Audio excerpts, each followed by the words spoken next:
किती आले? 7 including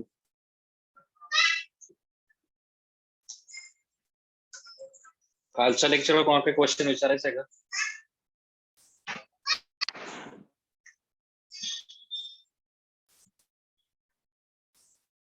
आवाज तर येतो ना ऍटलिस्ट? मेसेज करा वाटल्यास मग. ओके, आवाज येतो.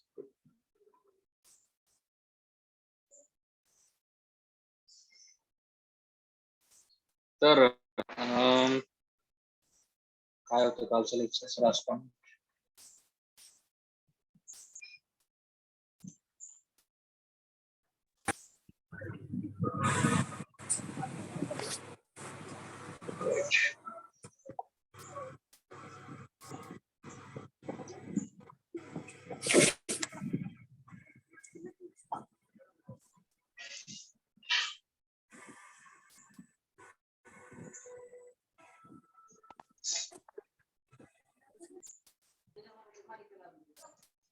आलेत का सगळे?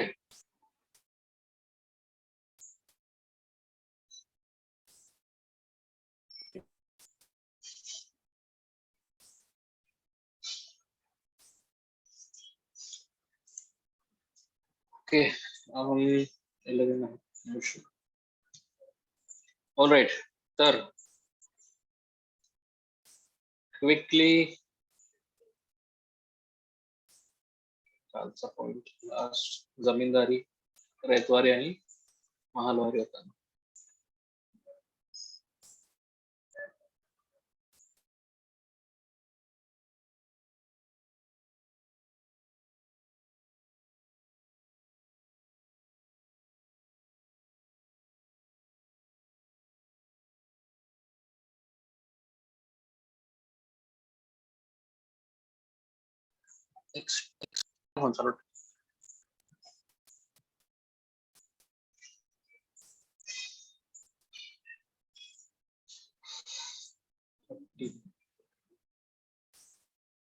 चलो ठीक आहे, आता स्टार्ट करायला काही प्रॉब्लेम नाहीये.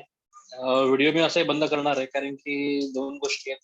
एक तर माझा फार डेटा कन्झ्युम होतो कारण की माझं कनेक्शन याच्यावर असतं. ठीक आहे, माझं काही हे नाही आता लाईक पूर्वीसारखं राउटर पण नाही.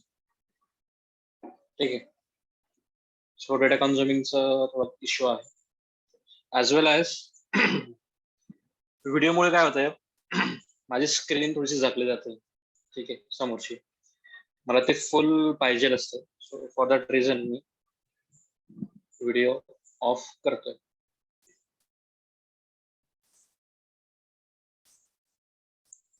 ठीक आहे.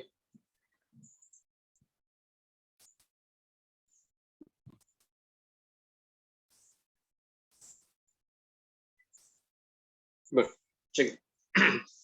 तर बघा, लँड सेटलमेंटचा इश्यू निघाला, त्यामुळे मी हा टॉपिक पूर्ण कव्हर केला पुढचा. ठीक आहे, आता असं नाही की एल्फिन्स्टन चालू दे एल्फिन्स्टन पर्यंतच थांबायचं असं नाहीये. एल्फिन्स्टन थ्रू ज्या ज्या पॉइंट्सला आपल्याला इथं हात घालता येईल तिथून ते पॉइंट्स थोडेसे पुढे पुढे नेत नेत जायचे. ठीक आहे, कारण की एल्फिन्स्टनच्या काळात तुम्हाला सांगितलं मी साताऱ्याचं स्पेशल त्यांनी एक गादी त्यांनी हे केलेली. ठीक आहे, रिवाइव्ह केलेली. ठीक आहे, पण त्यांचंच पुढे खालसा झालेलं 1848 मध्ये. हे पण तुम्हाला सांगणं गरजेचं आहे. त्या काळात एल्फिन्स्टन नव्हता ऑफकोर्स. ठीक आहे, डलहौसीच्या धोरणांमुळे सगळ्या गोष्टी बदललेल्या होत्या. मला हेच सांगायचंय की आपण एकाच पॉइंटवर थांबणार नाही. आपण त्या पॉइंटला धरून जेवढं पुढे जाता येईल तेवढं पुढे जायचा प्रयत्न करणार आहोत. ठीक आहे, चला. सो तिथून परत आपण एल्फिन्स्टनला परत येत जाऊ, परत एल्फिन्स्टन परत पुढे जाऊ, परत मागे येऊ, या गोष्टी घडतील. ठीक आहे, सो लिंक मध्ये तुम्ही समजून घ्यायचं की फक्त एल्फिन्स्टन बद्दल नाहीये. ठीक आहे, एल्फिन्स्टन हा एक स्टार्टिंग पॉइंट आहे. ठीक आहे, ज्याने बऱ्यापैकी रिफॉर्म्स आणलेले होते, त्यामुळे त्याचं नाव जरा थोडस पुढे एवढंच काहीतरी आहे. ठीक आहे, चला. कारण की तुम्हाला असं होईल ना, आज लेक्चर मध्ये सांगताना मी एल्फिन्स्टन बद्दल थोडंसं सुरुवातीला सांगेल, स्टार्टिंग मध्ये सांगेल, पण नंतर परत थांबून जाईल आणि परत मी एल्फिन्स्टनला परत घेऊन येईल, असं पण होईल. सो फॉर दॅट रिझन तुम्ही तुमच्या नोट्स बनवताना एक केअरफुल राहा थोडं त्या गोष्टीबद्दल. ठीक आहे, कारण की बघा, 1819 पासून ते 1827 पर्यंत कुठे.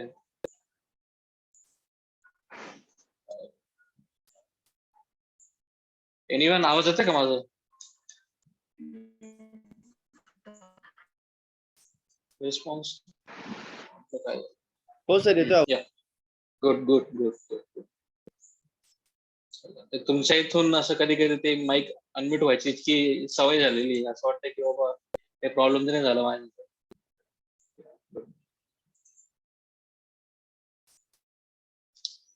तर हा चला जय असेल तर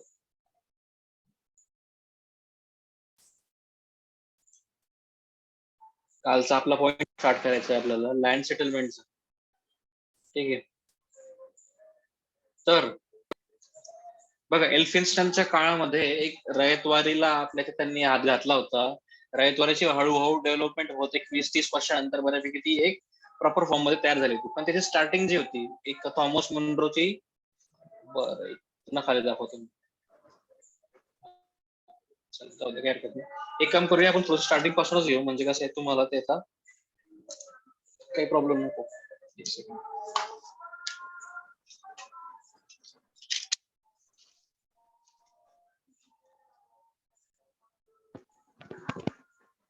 चल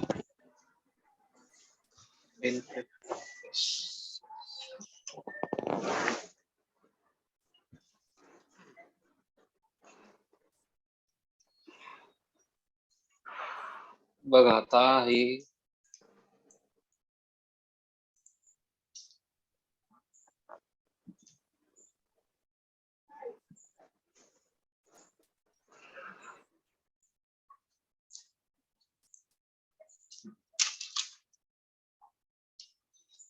बघा आपण फक्त एल्फिन्स्टनचा अभ्यास करतो का? नाही. त्या रिलेटेड महाराष्ट्रात काय डेव्हलपमेंट होत गेली, पेशवाईनंतर महाराष्ट्रात सगळं कसं बदललं. ठीक आहे. इंग्रजांचा म्हणजे एक लाईक त्यांच्या स्टाईलची प्रशासन व्यवस्था कशी आली, त्यांच्या स्टाईलची थिंकिंग कशी डेव्हलप झाली लोकांमध्ये. ठीक आहे. शिक्षण व्यवस्थेत कसा बदल झाला, त्याच्यातून पुढे काय काय बदल झाले हे सगळं बघतोय. Starting point is Elphinstone. पुन्हा पुन्हा तोच पॉईंट पुन्हा सांगतोय मी, पण त्याच्या मागे कारण आहेत की ते कसा बदल झाला दोघं गोष्टींमध्ये ते सांगायचं मला. ठीक आहे. चला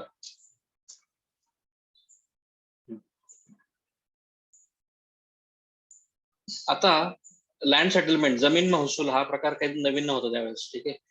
राजे महाराजे संस्थानिक जे काही जहागीरदार जे कोणी असतील सगळे जमीनदार वगैरे सगळे हे पूर्वी टॅक्स कलेक्ट करायचे शेतामधून, म्हणजे शेतकऱ्यांकडून, नॉट शेतामधून, शेतकऱ्यांकडून टॅक्स कलेक्ट करायचे. ठीक आहे. जेवढं उत्पन्न येईल त्याचं काही पर्सेंट राजाला देणं हे भाग होतं. कारण ठीक आहे प्रजेचं रक्षण म्हणजे संरक्षण करणं. ठीक आहे. प्रोटेक्शन देणे प्रजेला. ठीक आहे. सिटीजन्सना तिथल्या याच्यासाठी तुम्हाला टॅक्स देणं गरजेचं आहे. ऍडमिनिस्ट्रेशनसाठी टॅक्स देणं गरजेचं आहे. ह्या सगळ्या गोष्टींसाठी टॅक्स देणं गरजेचं आहे. तेव्हाही पे व्हायचं टॅक्स आणि आजही टॅक्स पे होतं हे सगळ्यांना माहिती. ठीक आहे. टॅक्स पे करायचं सिस्टीम चेंज झाला थोडंफार, पण प्रत्येक व्यक्ती हा काही ना काही रूपाने टॅक्स पे करत असतो. ठीक आहे. तुम्ही साधा पेन जरी विकत घेतला तरी तुम्ही त्याच्यातला काही अंश हा ऑटोमॅटिकली टॅक्सच्या रूपाने तिथे भरलेला असतो. ठीक आहे. तुम्ही साधी मेडिसिन घेतली, ठीक आहे, एमआरपी म्हटलं त्या ठिकाणी ऑलरेडी तुम्ही टॅक्स पे केलेला असतो. ठीक आहे. असे सगळे टॅक्सेशनचे मेथड जो टॅक्स होता. ठीक आहे. त्यातला सगळ्यात मेन जो पार्ट होता जमीन महसूल हा प्रकार होता. ठीक आहे. मेन म्हणजे लाईक हायएस्ट लेवलचा हाच प्रकार होता. ठीक आहे. काय मेसेज स्पेशल आहे sir, please speak slowly. All right. तर आता आपण लँड सेटलमेंटला स्टार्टिंग करून देऊ. पहिला पॉइंट आहे आपला एक सगळ्यात अगोदर काय आलेलं माहिती आहे का? जमीनदारी मेथड आली. जमीनदारी म्हणजे जमीनदार लोक जे होते, ठीक आहे, शेतकऱ्यांचं सोडून द्या, शेतकऱ्यांपेक्षाही वरती जे होते, ठीक आहे, जमीनदार होते ते. ठीक आहे. मग ती मेथड जी जमीनदारी मेथड होती ती 1793च्या आसपास स्टार्ट झाली.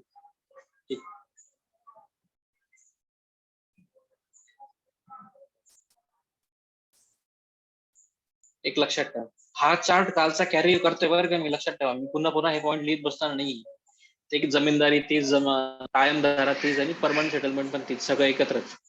ठीक आहे. चला आता ही स्टार्ट कोणी केलेली आहे? कॉर्नवॉलिसने. आणि त्याला ऑफकोर्स हेल्प कोणी केलेली आहे सगळे हे डेव्हलप करायला? जॉन शोरने.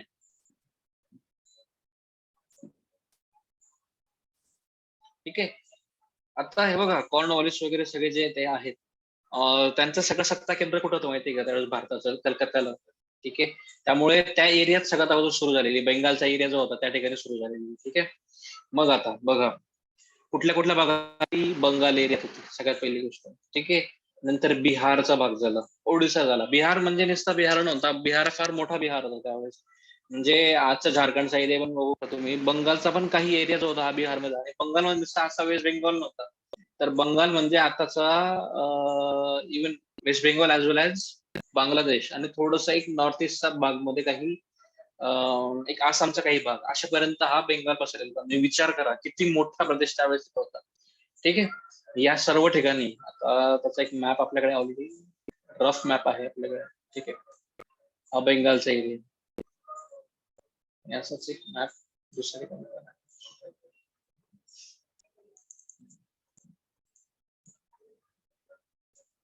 अच्छा, मॅप गेला होता जे असेल.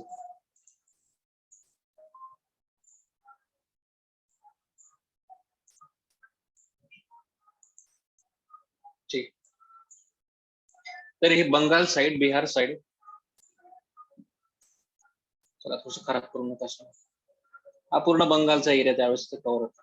ठीक आहे. हा बंगाल, हा एक बिहारचा हा असा एरिया सगळा, आणि हा एक ओडिसाचा एरिया होता. सुरुवात त्यांनी इथून केलेली. ठीक आहे, कायमधारा पद्धतीची. 1793 ला. चल पुढे मग याच्यात काय झालेलं, आता बघा तिघांमध्ये डिफरन्स काय आहे? हा डिफरन्स तुम्हाला विचारला जातो खूपदा, याच्यावर क्वेश्चन आलेले आहेत. अशी एकही एक्झाम नाही की त्या ठिकाणी या रिलेटेड क्वेश्चन नाही, या टॉपिक रिलेटेड क्वेश्चन नाही. ठीक आहे. ऑलमोस्ट एव्हरी क्वेश्चन एमपीएससीचे प्रत्येक एक्झाम मध्ये याच्यावर काही ना काही कधी ना कधी क्वेश्चन आलेला आहे. युपीएससी म्हणा, ग्रुप बीच्या एक्झाम म्हणा, ग्रुप सीच्या एक्झाम म्हणा, क्लास वनच्या एक्झाम म्हणा. ठीक आहे.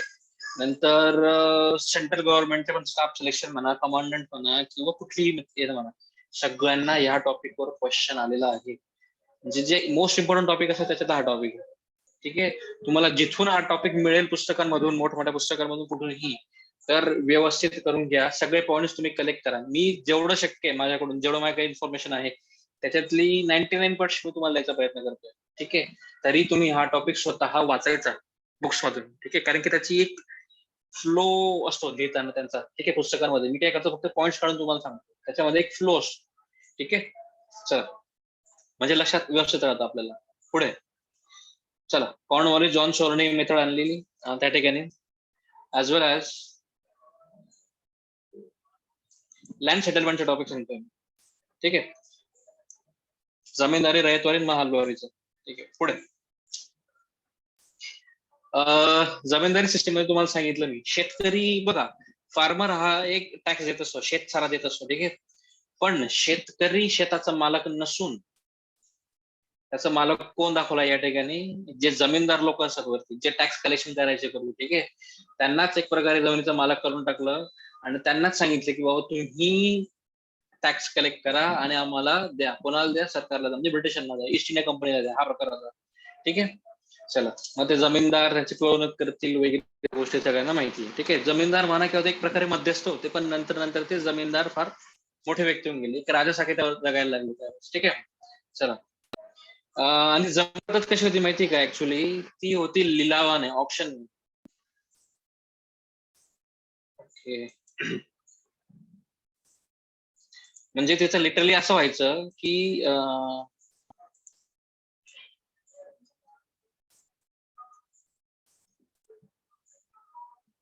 एखादा किंवा जिल्हा आहे किंवा प्रदेश आहे. ठीक आहे. एखादा. ठीक आहे. तर त्याच्यात करेंची संख्या असेल तेवढं सगळं एकत्र ग्रुप पकडा. आता या सगळ्यांचा मिळून किंवा त्या एरियाचा किंवा गावाचा मिळून, ठीक आहे, गाव जिल्हा जाऊ द्या, फार मोठं झालं गोष्ट, एखादा विलेज किंवा एक खेडगाव वगैरे असं, ठीक आहे, समजा. ठीक आहे. त्या गावातून तुम्ही एखादा, म्हणजे काय म्हणतो त्याला आपण, जमीनदार आहे. ठीक आहे. तो जमीनदार टॅक्स कलेक्ट करेल. ठीक आहे. पण तो किती करेल, काय करेल, हे सगळ्या ऑप्शनिंग व्हायचं. म्हणजे लिलाव व्हायचे, आणि एखादा जमीनदार सांगायचं की मी या गावातून 5,000 जमा करून देईल, एखादा सांगायचं नाही मी 7,000 करून देईल, नाही एखादा सांगायचं मी 10,000 करून देईल. चला, झालं. जो सगळ्यात जास्त बोली लावेल त्याला दिलं जायचं. आणि विचार करा, या गावकऱ्यांची किंवा या शेतकऱ्यांची कॅपॅसिटी एक लिमिटेड आहे, ऑफकोर्स. ठीक आहे. मग त्या लिमिटेशन पेक्षा पुढे जाऊन हे लिलाव करायचे. ठीक आहे. मग त्यामुळे काय व्हायचं, यांची पिळवणूक होणं हा प्रकार होता. ठीक आहे, शेतकऱ्यांना प्रॉब्लेम. आणि दुसरी गोष्ट अशी पण होती, आता मग एखादं सांगेल मी 50,000 जमा करेल, शक्य आहे काही गोष्ट नाही ना. कारण की हे 50,000 काहीही करून विशिष्ट तारखेपर्यंत त्या जमीनदारला यांना देणं भागच होतं, गव्हर्नमेंटला देणं भागत होतं. ठीक आहे, एखाद्याने सांगितलं मी 50,000 देतो, पण तो गोळा करू शकेल का 50,000? शक्यच नाही, कुठल्याही अँगलला शक्य नाही. ठीक आहे, ज्याची तेवढी लिमिट आहे आणि ज्याची वसुली करायची पॉवर आहे, तोच 10,000 किंमत सांगू शकतो. ठीक आहे, 10,000च्या वरती 12,000 15,000 गेले तरी प्रॉब्लेम आहे. ठीक आहे, म्हणजे काही जमीनदारांवर पण एक प्रकारे बंधन होतं, किंवा तुम्ही काही केलं तरी तुम्ही सांगितलं ना 50,000 रुपये, 10,000 रुपये, समजा 10,000 सांगितले तुम्ही शेतकऱ्यांकडून काढून द्या किंवा तुमच्या खिशातून द्या, आम्हाला काही घेणं देणं. तुम्ही 10,000 सांगितलंय, या गावाचा 10,000 महसूल येईल, तर 10,000 आम्हाला द्यायची या तारखेपर्यंत. लिटरली दिलेली तारीख असते त्या तारखेच्या संध्याकाळपर्यंत, इव्हिनिंग म्हणजे सूर्यास्त व्हायच्या अगोदरपर्यंत त्यांना ते जमा करणं भाग होतं. नाही जमा केलं तर मग ती जमीनदारी सगळी लिटरली दुसऱ्या मिनिटाला दुसऱ्या एका व्यक्तीला दिली जायची. ठीक आहे, म्हणजे संध्याकाळी 6 वाजता सूर्य मावळतोय, तर दिलेल्या तारखेच्या संध्याकाळपर्यंत तुम्हाला काही जमीनदारांना काही करून ते देणं भागच आहे. ठीक आहे, म्हणजे लिटरली हे सगळं मेन्शन केलेलं आहे पुस्तकांमध्ये, की इव्हिनिंग टाइम पर्यंत तुम्हाला द्यावं लागणार आहे. ठीक आहे, अशी एक व्यवस्था होती. ठीक आहे, त्यामुळे तो जितका वसूल करू शकत असेल शेतकऱ्यांकडून करायचा, नाही शेतकऱ्यांकडून वसूल करू शकला तर मग तो खिशातून टाकावा लागेल, असा पण प्रकार होता. एक्स्ट्रा आलं तर स्वतःच्या खिशात टाकायचा, असा पण प्रकार होता. ठीक आहे, कारण की त्यांना हे एक प्रतिष्ठेचं काम होऊन गेलं होतं. एक पारंपरिक जमीनदार आणि एक नवीन जमीनदार अशा सुद्धा वर्ग त्या ठिकाणी तयार झाले होते. भयंकर म्हणजे ती सिच्युएशन डेंजर होती. अल्टिमेटली एकच होत होतं की शेतकऱ्यांचा पिळवणूक होत होती, शेतकऱ्यांना त्रास होत होता. ठीक आहे, हा एक प्रकार झाला. मग शेतकरी एक प्रकारे काय झालेले, शेतकरी हे जमिनीचे मालक राहिलेच नाही त्या ठिकाणी. ठीक आहे, ते फक्त एक प्रकारे जमिनीचे काय राहिले, टेनंट्स झालेले. टेनंट्सलाच मराठीमध्ये म्हणतात कुळ म्हणतात. ठीक आहे, मग तो कुळ कायदा वगैरे हे जे आहे त्याचा अर्थ आपण इथे लावा.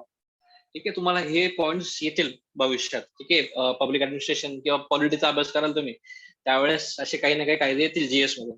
ठीक आहे, हे तेच कुळ म्हणजे टेनंट, म्हणजे हेच जे जमिनीचे मालक नसलेले शेतकरी एक प्रकारे. ठीक आहे, जमीन स्वतःची असून सुद्धा जमिनीचे मालक नसलेले शेतकरी, तेच म्हणजे कुळ. ठीक आहे, चला, ही झाली तुमची Zamindari method, permanent settlement method. ठीक आहे, आता दुसरी, आता ऍक्च्युली रयतवारी सगळ्यात मोठी गोष्ट आहे. त्याच्या अगोदर मी प्रयत्न करतो की महलवारी सांगून देतो अगोदर. ठीक आहे, चला पुढे. ही महलवारी सिस्टम, ज्याला वाचता येणार नाही त्याने प्लीज पुन्हा सांगावं, मी व्यवस्थित सांगेल. ठीक आहे, मी काय लिहितोय हे कधी कधी कसं असतं, मी बोलता बोलता फ्लो मध्ये काय लिहितोय हे माझ्याही लक्षात येत नाही. ठीक आहे, कारण की माझं लक्ष मेनली तुम्हाला सांगण्यात असतं, लिहिण्यात कमी असतं. ठीक आहे, back to the point. Mahalwari system, महालचा इंग्लिश मध्ये पण तेच आहे, महालवारी. ठीक आहे, त्याला काही वेगळं नाही, स्पेलिंग पण MAHAL, महालवारी. ठीक आहे, महाल म्हणजे त्यांनी काय केलेलं आहे, महाल एक गावाला, खेडेगावाला एक नाव दिलं गेलेलं, नाव म्हणजे एक युनिट पकडलं गेलं, युनिट मध्ये त्यांनी महाल म्हटलेलं आहे. युनिट म्हणजे काय, गाव, गाव त्या युनिटला म्हटलं गेलं महाल. ठीक आहे, हा शब्द तुम्हाला बऱ्याच ठिकाणी ऐकायला मिळेल. ठीक आहे, चला महलवारी. महालवारी सिस्टीम म्हटले की ते तर बघा, आता जर एक्झामला क्वेश्चन आला की जास्तीत जास्त एरियामध्ये कोणत्या कोणत्या एरियात, लाईक बघा आता तुम्हाला सांगतो, इंडिया आहे, पूर्ण इंडियामध्ये किती एरियामध्ये महालवारी होती, किती एरियामध्ये रयतवारी, किती एरियामध्ये तुमची जमीनदारी होती, तर जवळजवळ लाईक अप टू 1 एरिया जो होता इंडियाचा, त्या ठिकाणी होती महालवारी सिस्टीम.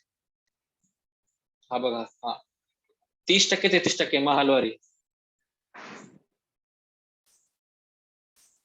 ठीक आहे, तो हाफ रयतवारी होती. कारण की रयतवारी 2 ठिकाणी आहे ना, बॉम्बे प्रोव्हिन्स ऍज वेल एज मद्रास प्रोव्हिन्स. ठीक आहे, खूप मोठा प्रोव्हिन्स एरिया झाला. आणि मग उरलेला जो भाग होता, लाईक 30-50 एक 20%च्या आसपास पर्यंत जो होता ते होता जमीनदारी. ठीक आहे, मागे पुढे काही सिस्टीम डेव्हलपमेंट करण्याचा प्रयत्न केला असेल, त्यामुळे ह्या प्रॉमिनंट 3 सिस्टीम त्यावेळेस फेमस होत्या. ठीक आहे, चला, हा पॉईंट थोडासा लक्षात ठेवायचा प्रयत्न करा बरं का. जे स्टुडंट जुने आहेत त्यांना कदाचित हा पॉईंट मी सांगितलेला असावा असं मला वाटतं. ठीक आहे, सो नवीन स्टुडंटने पण एक लक्षात ठेवायचा प्रयत्न करा. ठीक आहे, हे डिटेल सांगण्याचं एकच कारण आहे की याच्यावर खूप सारे क्वेश्चन आलेले आहेत. सो लक्षात असू द्या. चला, महाल म्हणजे एक, आता बघा 3 गोष्टी आहेत. एक शेतकरी मालक, शेतकऱ्याकडनं प्रत्यक्ष टॅक्स घ्यायचा, ही रयतवारी सिस्टीम. ठीक आहे. नंतर गावालाच एक टॅक्स फिक्स करून द्यायचा, ती झाली महालवारी सिस्टीम. आणि इथे जमीनदार जे असतील, जमीनदार एक मध्यस्थी व्यक्ती, त्याला लिलाव करून सांगायचं बाबा किती टॅक्स गोळा करून देशील आम्हाला तू, ती झाली जमीनदारी पद्धत. ठीक आहे. तो शेतकऱ्याकडनं प्रत्यक्ष वसूल करायचा, तो ती गोष्ट वेगळी. ठीक आहे. सगळ्यांमधला फरक बेसिक हा समजून घ्या. आता ही जी होती, हे गावालाच डायरेक्टली काय केलं त्यांनी, एक फिक्स करून दिलेलं टॅक्स, की ह्या गावाने एवढा टॅक्स पे करायचा. कोणाला द्यायचा? डायरेक्टली कोणाला द्यायचं? गव्हर्नमेंटला द्यायचं. गव्हर्नमेंटला द्यायचं म्हणजे मध्यस्थी कोणी नाही, तुम्हीच डायरेक्टली सगळं डायरेक्ट गव्हर्नमेंटला आणून द्यायचं. ठीक आहे. हा एक प्रकार आहे महालवारीमध्ये. मग आता बघा, टॅक्स ची ही जी मेथड आहे महालवारी, ती कुठल्या कुठल्या एरियात होती? एक होती पंजाबचा एरिया. लक्षात ठेवा बरं का, हे विचारलं गेलेलं आहे कुठल्या एरियात होती. पंजाब. जोड्या लावांसाठी फेमस क्वेश्चन आहे हा. ठीक आहे. पंजाबचा एरिया, युपीचा काही भाग. ठीक आहे. नंतर वायव्य प्रांत म्हणजे नॉर्थ वेस्ट रिजन जो होता, वायव्य भारताचा. ठीक आहे. नॉर्थ वेस्ट रिजन मध्ये ते होतं. ठीक आहे. लिटिल सिंध एरियापर्यंत ते होते. पुढचा तिकडचा पंजाब. पंजाबमध्ये not only just Indian Punjab, Pakistani Punjab पण त्यावेळेस होता. ठीक आहे. पूर्ण पंजाब कव्हर केला जातात. त्यामुळे ही इंडिया भाग फार मोठा त्यावेळेस होता. त्यामुळे म्हटलं तुम्हाला मी 1/3 इंडियामध्ये ही मेथड वापरली गेलेली होती. ठीक आहे. सो आता Punjab, UP, north west area, बस एवढंच लक्षात ठेवा. स्टार करा, 5 स्टार. या पूर्ण एरियामध्ये त्यावेळेस, येस, सांगतो तुम्हाला, महालवारी होऊ द्या, अजून रयतवारी बाकी. तर पंजाब, युपी, नॉर्थ वेस्ट एरियामध्ये होती. 5 स्टार करा या पॉइंट्स ना. ठीक आहे. चला, आता या मेथडमध्ये तुम्हाला सांगितलं मी की पूर्णच्या पूर्ण गावाला त्या ठिकाणी एक टार्गेट दिलेलं असतं. पण शेवटी गावाला टार्गेट दिलंय, मग गोळा कोण करेल आणि सरकारकडे जमा कोण करेल? कारण की इंडिव्हिज्युअल जायची गोष्ट नाहीये. तर तिथं गाव प्रमुख एखादा असायचा. ठीक आहे. त्याला सांगायचं, त्याला त्या ठिकाणी एक नाव पण दिले गेलेले. जो टॅक्स कलेक्ट करायचा त्याचं नाव होतं लंबरदार. हा शब्द असाच आहे, लंबरदारच आहे इंग्लिशमध्ये, पण मला कधी शब्द सापडलेला नाहीये. सो स्टिक विथ दिस, लंबरदार. ठीक आहे. शेतसारा किंवा टॅक्स जमा करणारा कोण? लंबरदार. जनरली त्याचं नाव हे होतं. एक्झामला याचं विचारलं जाऊ शकतं. ठीक आहे. चला, म्हणजे ह्याच्यात काय झालं, सामूहिक जबाबदारी, शेतकरी जबाबदारी नाहीये. यामुळे काय व्हायचं, एखाद्या शेतकऱ्याचं समजा जमा करायला त्याला त्रास असेल समजा, तर दुसऱ्या शेतकऱ्याकडनं तो घेऊन घ्यायचं थोडंफार. ठीक आहे. आणि मग तो सांगायचा की बाबा पुढच्या वेळेस मी देऊन देईल, हे करेल ते करेल. 1700 गोष्टी करत असेल. जे असेल ते सामूहिक जबाबदारी. एक गावाची जबाबदारी असायची की बाबा टॅक्स गोळा करायची, नाहीतर मग गावाला काहीतरी निर्बंध लावले जायचे. ठीक आहे. काहीतरी अटशक्ती घातल्या जायचे. ठीक आहे. हा एक प्रकार. चला पुढे. हे झालं महालवारी बद्दल. आता पुढे महत्वाचं आहे आपल्याला जे हवं आहे एक्झाम साठी, याच्यासाठी काय म्हणतात, महाराष्ट्रासाठी, ते आहे रयतवारी मेथड. ठीक आहे. रयतवारीचे स्पेलिंग RYOTWARI. तर इंग्लिश मध्ये पण हेच नाव आहे. चला, आता आपण थोडस व्यवस्थित लिहितो.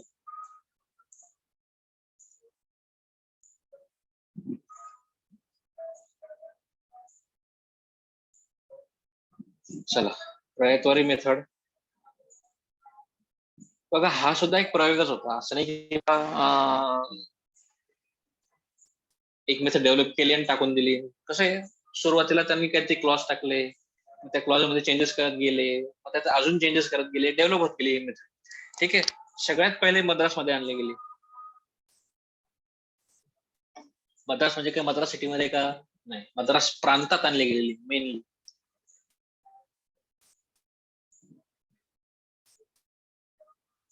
ठीक आहे. Thomas Munro.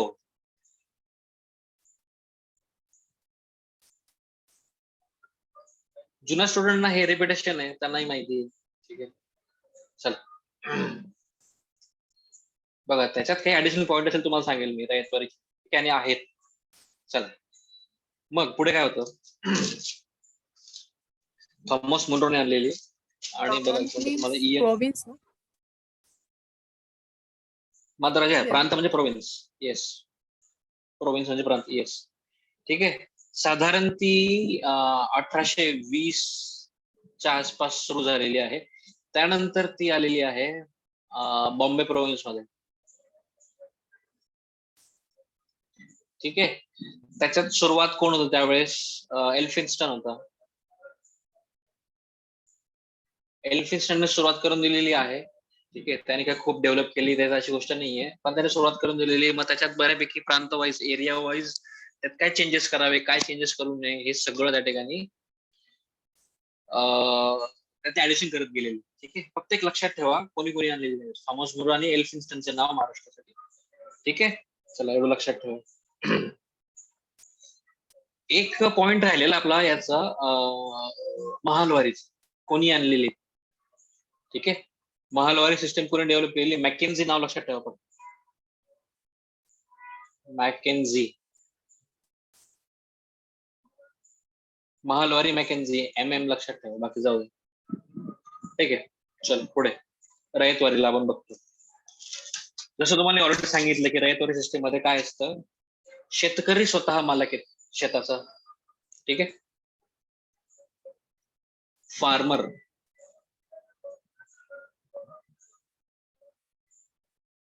फार्मर्स कोणी स्वतः ओनर आहेत. ठीक आहे. त्यांनी शेतामध्ये प्रोड्यूस करायचे जे काही असेल ते पिकं वगैरे, पिकं घ्यायची आहेत आणि नंतर त्याच्यातून जो पैसा येईल त्याच्यातून त्याने टॅक्स पे करायचे स्वतः शेतकऱ्यांनी. कोणाला पे करायचं आहे? डायरेक्टली गव्हर्नमेंटला पे करायचं. गव्हर्नमेंटला पे करायचं म्हणजे लिटरली तुम्हाला सांगतो, यांच्याकरता फक्त रयतवारी सिस्टीम करता एक स्वतंत्र महसूल व्यवस्था तयार करण्यात आलेली. ठीक आहे. एक स्वतंत्र रेव्हेन्यू सिस्टीम तयार करण्यात आलेली, कारण की एक रेव्हेन्यू मॉडेल वेगळं होतं ना. मग त्यांच्याकरता स्वतः वेगळं तयार करावं लागलं, कारण की प्रत्येक शेतकरी येईल, मग ऑफिसला जाईल. ठीक आहे. तालुक्याच्या ऑफिसला जाईल, जिल्ह्यात ऑफिसला जाईल, टॅक्स पे करायला जाईल. ठीक आहे. त्यामुळे ही मेथड नव्हती पूर्वी, ही मेथड वेगळी डेव्हलप करण्यात आली. त्यामुळे लिटरली तुम्हाला सांगतो, या महसूल व्यवस्था उभारणी करायलाच खूप खर्च गेलेला. ठीक आहे. आणि खूप साऱ्या गोष्टींचा खर्च वाढत गेला आणि त्यामुळे लिटरली सांगतो की रयतवारी सिस्टीम मध्ये टॅक्स कलेक्शन खूप मोठ्या अमाऊंट मध्ये होतं.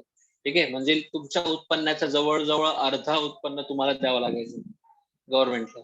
म्हणजे इनडायरेक्टली विचार करा, म्हणजे 50-55% तुम्हाला द्यावंच लागणार आहे. ठीक आहे. खास करून बॉम्बे प्रोव्हिन्स मध्ये तुम्हाला सांगतो. ठीक आहे. मद्रास प्रोव्हिन्स मध्ये थोडंसं कमी होतं. मद्रास प्रोव्हिन्स मध्ये लाईक एक 33 ते 35% काहीतरी आलेलं होतं. काही ठिकाणी 40% पण म्हटलेलं आहे. पण मेनली तुम्हाला 1/3 जमा करायचं होतं मद्रासमध्ये.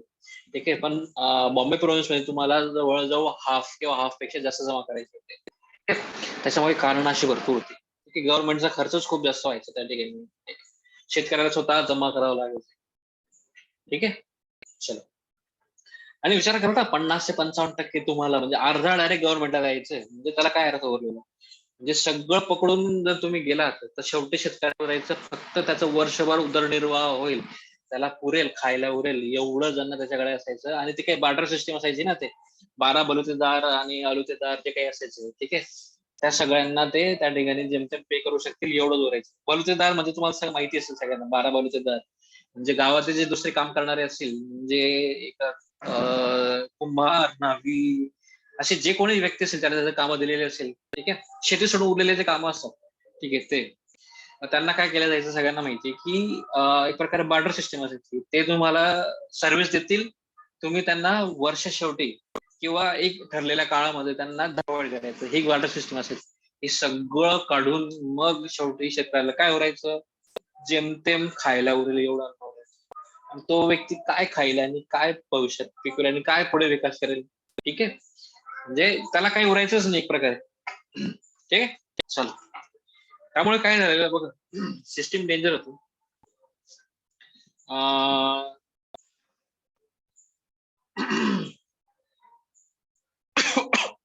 शेतकऱ्याकडे बऱ्याचदा कसं व्हायचं, टॅक्स पे करायला पैसे नसायचे.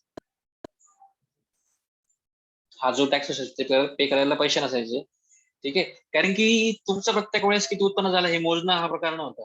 एक लमसम तुमची अमाऊंट ठरली असते की हा बाबा हा एरिया हा भाग आहे, याच्यात प्रत्येक शेतकऱ्याने आपल्याला एवढी अमाऊंट द्यावी, प्रत्येक शेतकऱ्याने 2,000 रुपये द्यावे, 5,000 रुपये द्यावे, जे काय असेल ते. 5,000 खूप मोठी गोष्ट आली, 2 रुपये, 3 रुपये, 1 रुपये असं काहीतरी गोष्ट असेल त्या काळात.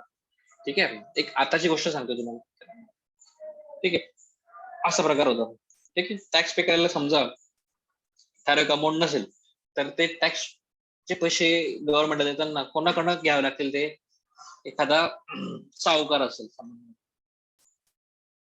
ठीक आहे, सावकारांकडून पैसे घ्यावे लागतील. सावकाराकडनं पैसे घेणं म्हणजे सगळ्यांना माहिती त्यांचं व्याज, आजही सावकारी पद्धत बघितली सगळ्यांनी, त्यांचं व्याज काय असतं? मंथली व्याज असतं त्यांचं, वार्षिक व्याज नसतं. ठीक आहे, 2%, 3% या व्याजाने ते मंथली पैसे देतात. म्हणजे वर्षाचे किती झाले? ते भरपूर झालेले. ठीक आहे, 2% दिले तरी 24% व्याज होतं, 3% दिले तरी 36% व्याज होतं. म्हणजे कुठे गेले ते? आणि ते मंथली वाढवतात. म्हणजे विचार करा, सावकारीपेक्षा म्हणजे तो डायरेक्ट चक्रवाढ व्याज असतो ते. ठीक आहे, त्यामुळे तो एक प्रकारे मोठा फास असतो सावकाराकडनं पैसे घेणं म्हणजे.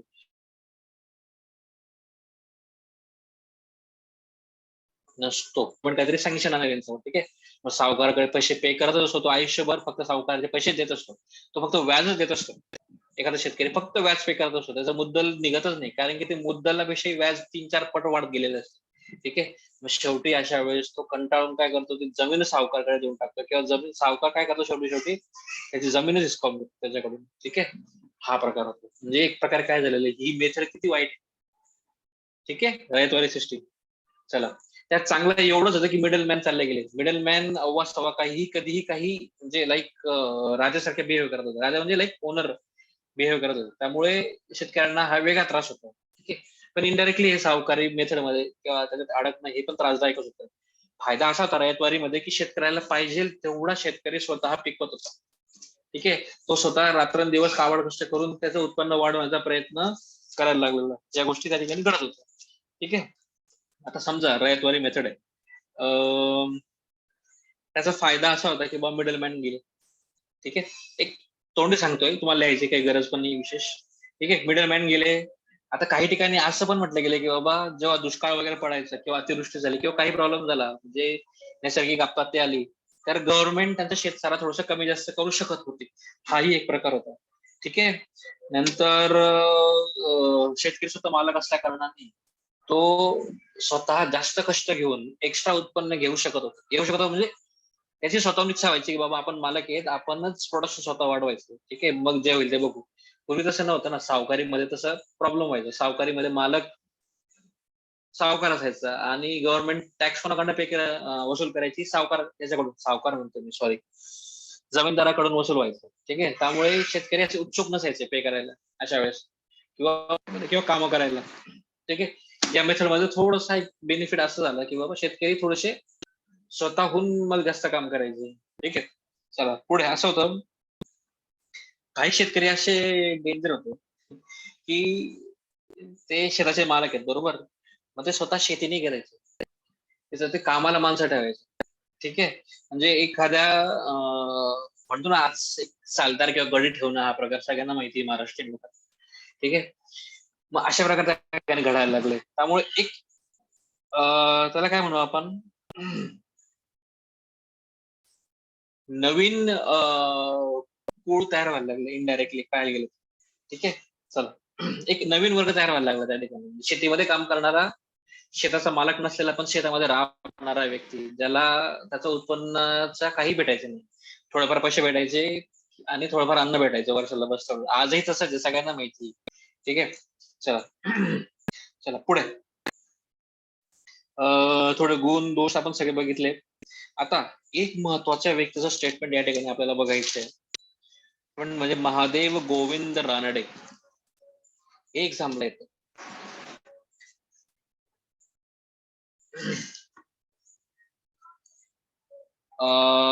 हे रानडे जे होते ते जज होते. ठीक आहे, त्यामुळे त्यांचं नाव घेताना न्यायमूर्ती किंवा justice, justice Ranade, justice Mahadev Govind Ranade. Sir आता ह्याच्याबद्दल तुम्ही इन्फॉर्मेशन देणार ना? यांच्याबद्दल नाही देणार आता अजून, नाही रे बाबा. सगळे समाज सुधारक मी जे आहेत ते सगळे मी वेगळे घेणार आहेत. ठीक आहे, याच्यात फक्त पॉइंट ऍड होतोय, या रिलेटेड आहे म्हणून तुम्हाला सांगेल. ठीक आहे, चला, कारण की रानडेना डायरेक्ट सडनली मध्ये आणू शकत नाही, कारण की तो काळ थोडासा पुढचा होता. ठीक आहे, तो थांबावा लागेल त्यासाठी. चला, न्यायमूर्ती रानडे किंवा जस्टिस रानडे त्यांना म्हटलं जायचं. चला पुढे. आता बघा, रानडेंचं एक स्टेटमेंट असं होतं की रयतवारी सिस्टीम ही चांगली सिस्टीम आहे. रयतवारी सिस्टीमला त्यांनी चांगला फीडबॅक दिलेला आहे. ठीक आहे. त्यांचं एक स्टेटमेंट लिटरली तुम्हाला वाचून दाखवतो मी जसंच तसं. रयतवारी पद्धत कायम करावी व शेतीतील उत्पादनापैकी किती भाग शेतसारा घ्यायचा हे निश्चित करावे. ठीक आहे. ऑफकोर्स त्यांचं एक म्हणणं असं पण होतं की बाबा तुम्ही फक्त थोडासा टॅक्स कमी करा. ठीक आहे. बाकी सिस्टीम व्यवस्थित आहे असं त्यांचं म्हणणं होतं. ठीक आहे. नंतर त्यांचं म्हणणं आहे की हाच एक चांगला मार्ग आहे तुमच्या शेतीचे प्रॉब्लेम सॉल्व्ह करायला किंवा शेतीचा जो टॅक्स शेतसारा जो प्रॉब्लेम आहे तो सॉल्व्ह करायला हाच एक चांगला मार्ग आहे हे रानडेंचं म्हणणं होतं. ठीक आहे. मुंबई प्रांतात रयतवारी पद्धत दीर्घकाळ चालू असून ती ग्रामीण समाजाच्या लोकशाही घडणीस योग्य आहे. हे सगळं स्टेटमेंट आहे रानडेंचं. ठीक आहे. एक पॉझिटिव्ह स्टेटमेंट त्याने दिलेलं आहे आणि त्याच्यात त्यांनी एक शब्द वापरलाय की लोकशाही वर्ड वापरलाय. ठीक आहे. ग्रामीण समाजाच्या लोकशाही घडणीस हीच पद्धत योग्य आहे. हे असे स्टेटमेंट येतात एक्झाम मध्ये. ठीक आहे.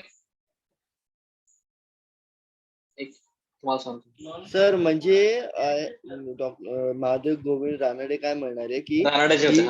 हा, जी ही रयतवारी सिस्टम आहे ती फार्मर लोकांसाठी खूप युजफुल आहे. युजफुल आहे. Yes, system okay. युजफुल आहे. हा, पुढे. ओके. हाच क्वेश्चन आलेला सर आता 2021 जो प्रिलियम झालेला आहे ना राज्यसेवाची, तेव्हा हा क्वेश्चन आलेला. ऑफकोर्स मेन्सला हा पूर्वी क्वेश्चन यायचा. ऍक्च्युली प्रीला आता यायला लागले पण पूर्वी मेन्सला क्वेश्चन यायचा. ठीक आहे. ग्रामीण समाजाच्या लोकशाही घडणीस हे त्यांचे मराठी स्टेटमेंट तसे तसे दिलेले आहेत. तीच योग्य आहे.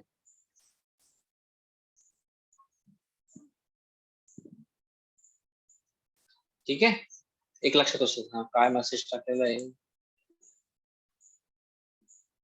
इंग्लिश मध्ये काय सांगायचं. लोकांमध्ये जे खेडेगावातले लोक जे शेती करतात. ठीक आहे. फार्मर जे आहेत याच्यातले विलेज मधले फार्मर जे आहेत. ठीक आहे. त्यांचा एक डेमोक्रॅटिक व्हॅल्यूज त्यांच्या डेव्हलप व्हाव्या यासाठी ही रयतवारी सिस्टीम चांगली आहे. ठीक आहे. मेथड चांगली आहे. त्याच्याने लोकांच्या मनात जे काय म्हणू एक डेमोक्रॅटिक व्ह्यू तयार होईल. ठीक आहे. घडणीस किंवा व्ह्यू तयार होण्यामध्ये ही सिस्टीम चांगली असते. ठीक आहे. पूर्वी कशी राजेशाही मेथड होती. ठीक आहे. मग आता ही एक लोकशाही किंवा डेमोक्रॅटिक मेथड जी डेव्हलप होती ती एका दिवसात तयार होत नाही. ठीक आहे. त्यासाठी एक व्ह्यू तयार व्हावा लागतो. त्या व्ह्यू साठी ही टॅक्सेशन सिस्टीम चांगली असं त्यांचं म्हणणं. ठीक आहे. आणि हीच कायम करावी महाराष्ट्रामध्ये हे त्यांचं म्हणणं होतं रानडेंचं. ठीक आहे. He was very positive about it. ठीक आहे. ऑफकोर्स त्यांनी नंतर टीका वगैरे करताना टॅक्स जास्त आहे वगैरे हे केलं असणार आहेच. ठीक आहे. ते टॅक्स तुम्ही कमी करा हे अवनादान म्हणजे एक इनडायरेक्टली त्या ठिकाणी येणारच आहे. ठीक आहे. चला पुढे. चला तर रयतवारी सिस्टीम बद्दल आपण पूर्ण डिटेल मध्ये बघितलेलं आहे. बघा बराच वेळ घेतलेला रयतवारी सिस्टीम.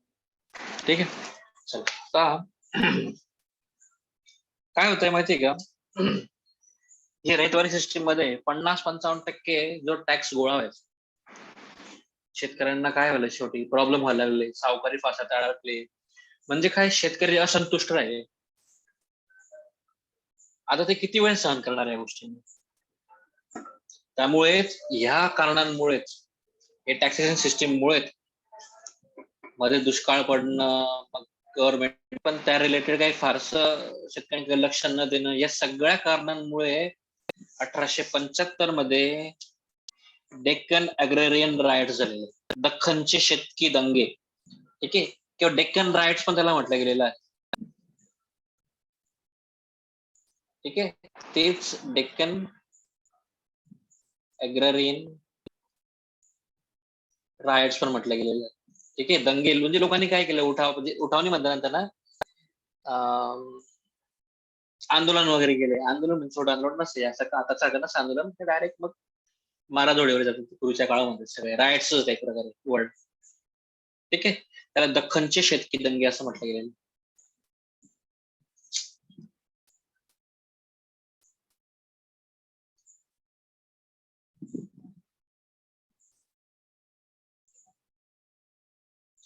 ठीक आहे. लक्षात ठेवा बरं का याच्यावर खूप क्वेश्चन आलेले आहेत डेक्कन रायट्सच्या रिलेटेड. ठीक आहे. आपण जेव्हा बघू एक या रिलेटेड सगळ्या गोष्टी, उठाव वगैरे सगळे राईट्स, बंड वगैरे जे काही असेल ते, त्याच्यामध्ये हा पॉईंट थोडस कव्हर होईल पुढे. ठीक आहे. त्यात कुठली कमिटी आली, काय त्यांनी सांगितलं, कशामुळे, काय भविष्यात त्यांनी काय चेंजेस केले, त्यानंतर हे सगळं सगळं येणार आहे. नंतर याच्यावर कोणी कोणी पुस्तकं लिहिलेत, काय लिहिले, हे सगळे क्वेश्चन आलेले आहेत, मेन्सला आलेले आहेत. ठीक आहे. थोडासा मोठा टॉपिक आहे, आपण तो नंतर बघू. पुढे वेर आर वी.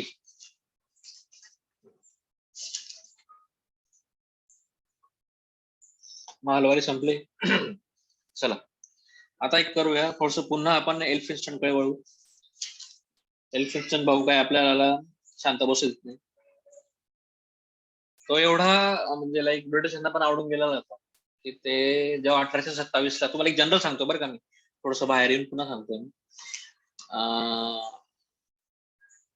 मी काल हा पॉईंट सांगितलं का आठवण नाही मला, सांगितलं असेल असं वाटतं. आय डोंट नो, नाही सांगितलं.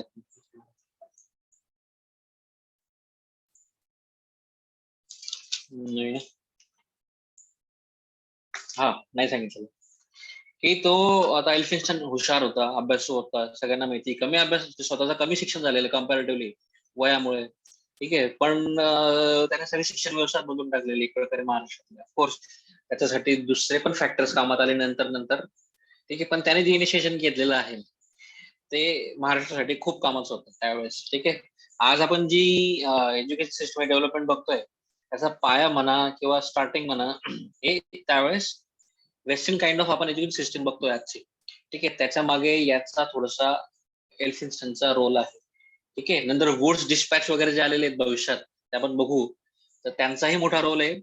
पण यांचा रोल जास्त मोठा मेन आहे, सुरुवातीचा रोल मेन आहे त्यांचा. ठीक आहे. बघा आता बघा, स्वतः ते खूप वाचन करायचे. नंतर बघा एक पॉइंट आहे, एल्फिन्स्टन बद्दल बोलणं चालू आहे.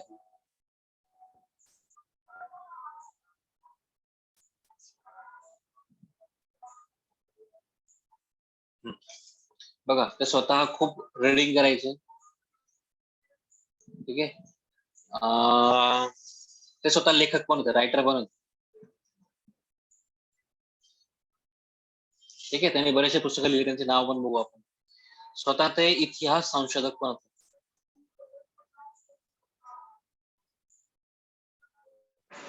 म्हणजे रिसर्चर म्हणतो आपण त्यांना, त्या प्रकारचे होते ते. ठीक आहे. चला मग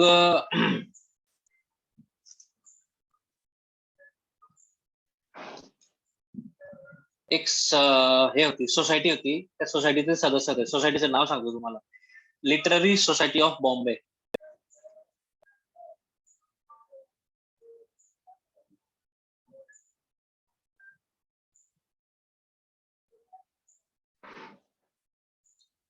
ह्याचे ते आजीवन सदस्य होते. ठीक आहे. म्हणजे 1827 ला जेव्हा ते याच्यातून गेलेले, जे लाईक गव्हर्नर पदाचा त्यांनी राजीनामा दिलेला, त्याच्यानंतरही ते लिटररी सोसायटी ऑफ बॉम्बेचे सदस्य होते. ठीक आहे. आजीवन, lifetime. This is Ryotwari. अरे नाही नाही, रयतवारी संपलं बरं का, पुन्हा सांगतो, रयतवारी संपलंय, सगळं संपलंय. आता आपण we are back to Elphinstone topic. ठीक आहे. एल्फिन्स्टनने अजून काय काय चेंजेस केले, टॅक्सेशन सोडून द्या, त्याच्या पुढे काय काय चेंजेस केलेले. ठीक आहे. चल, तर हा लिटररी सोसायटी ऑफ बॉम्बेचा सदस्य होता. हे तुम्ही जरा पॉइंट नोट करून घ्या बरं का, हे एक्झाम मध्ये थोडेसे येण्याचे चान्सेस असतात, खास करून मेन्स मध्ये. ठीक आहे.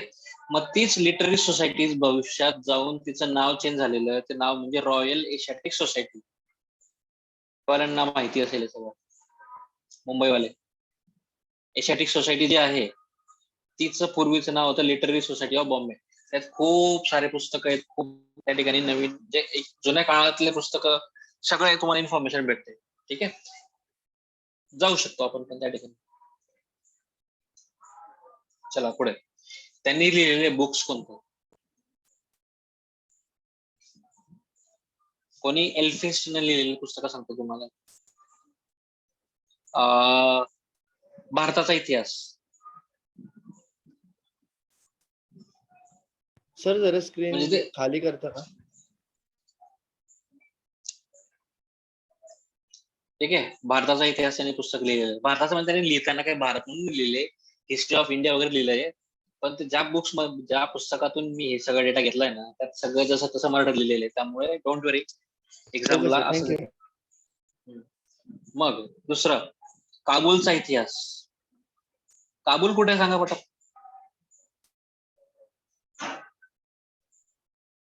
काबूल कुठे आहे पटकन?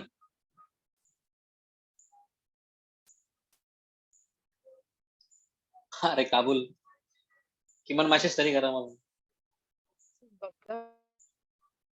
आवाज नाही येते, कोण आहे?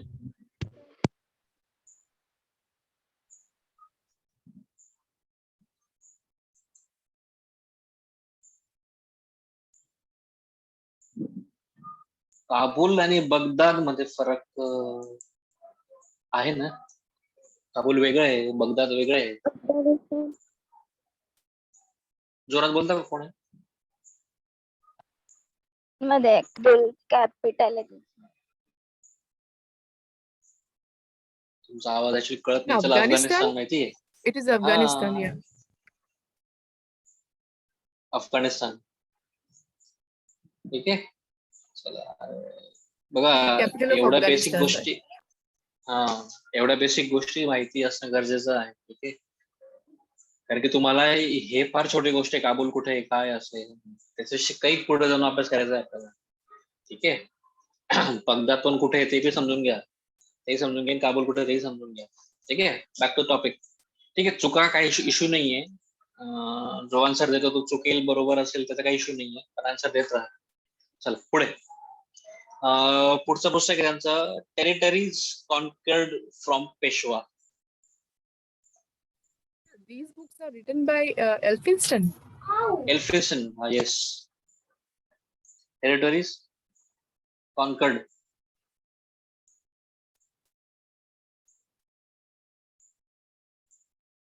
फ्रॉम पेशवा.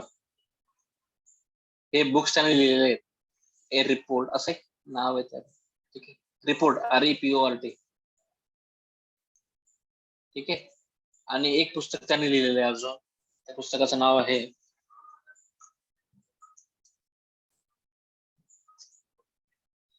पूर्वेकडील देशात ब्रिटिश सत्तेचा उदय. आता हे मराठीत त्यांनी जसं तसं भाषांतर करून दिलेलं आहे.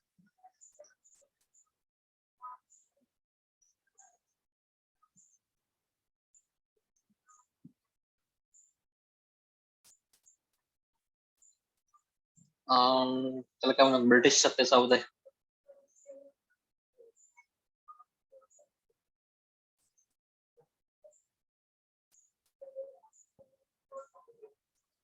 ठीक आहे. हे बुक्स जास्त महत्वाचे आहेत. अजून काही लिहिले असेल त्याला काही घेणं नाही आपल्याला, पण हे महत्वाचे आहेत. ठीक आहे. चला, असं झालं. मग 1827 ला तो निवृत्त, एकदम सडनली त्याने हे केलेलं, रिझाईन केलेलं. ठीक आहे. काही कारण कुठे काही व्यवस्थित दिलेली नाहीये. ठीक आहे. मग त्याच्यानंतर त्याला 1829 आणि 1843 34. ठीक आहे. त्याची एवढी क्वालिटी होती, ठीक आहे, की त्याला नंतर गव्हर्नर जनरल या पदासाठी पण ऑफर केल्या गेल्या 2 वेळेस, 1829 आणि 1834 ला. 2 वेळा, विचार करा. ठीक आहे. पण त्याने रिफ्यूज केली. ठीक आहे. गव्हर्नर सोडून द्या, गव्हर्नर जनरलची त्या ऑफर दिलेली, पण 2 वेळेस त्याने ती रिफ्यूज केलेली आहे, हे लक्षात ठेवा. नकार दिला सर त्यांनी. 1827 ला कशातून त्यांनी रेजिग्नेशन दिलं? अरे बॉम्बेचा गव्हर्नर होता ना तो. Okay sir. 1819 ते 1827 बॉम्बेचा गव्हर्नर होता त्या काळात. ठीक आहे. त्याच्यानंतर बरेचसे लोक गव्हर्नर झाले, त्यांचा काही फारसा आपल्याला सिग्निफिकन्स नाही, पण सगळ्यात मोठा सिग्निफिकन्स कोणाचा आहे आपल्याला? एल्फिन्स्टनचा आहे. ठीक आहे. हे लक्षात ठेवा. Fazil sir, किस जगह के आया था? He got proposed for what? For which region? Governor general of India, like Of India. Okay. Head. हा.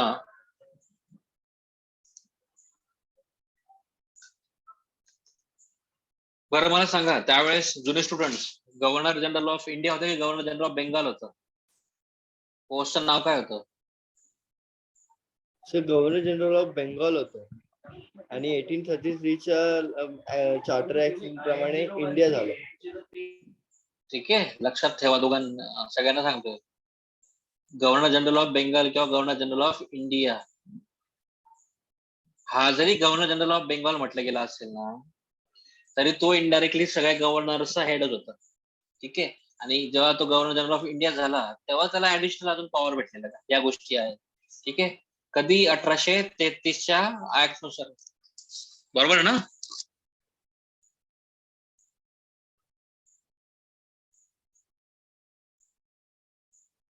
ठीक आहे, लक्षात ठेवा. इनडायरेक्टली तुम्ही इन शॉर्ट लिहा फक्त की त्याला गव्हर्नर जनरल या पोस्ट साठी त्याला विचारण्यात आलेला की बाबा ये, पण त्याने नकार दिलेला. ठीक आहे, तेवढं लक्षात ठेवा फक्त, बाकी जाऊ द्या. मग बेंगाल, इंडिया या एकदम बारीक सारी गोष्टीमध्ये But sir, what was the reason why he refused? Nobody knows. ठीक आहे, कोणत्याच पुस्तकात कोई बुक में ये दिया नहीं कि what exactly reason. You have mentioned that he was the governor of Bombay that time, right? Yes, yes. He resigned in 1827. ठीक है. Then he went to Britain. ठीक है. Then he was offered this post. ठीक है, twice. चला पुढे काय राहिले का आपलं अजून?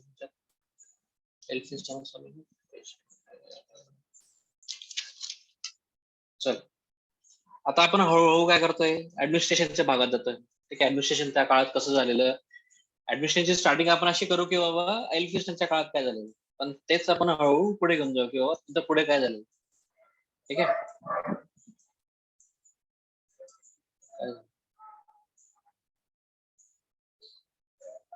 फ्रीज का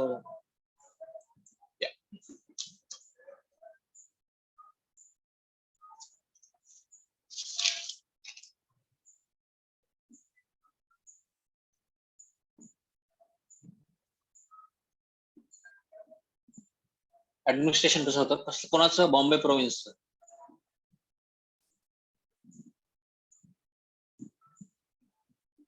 ठीक आहे, तर बघा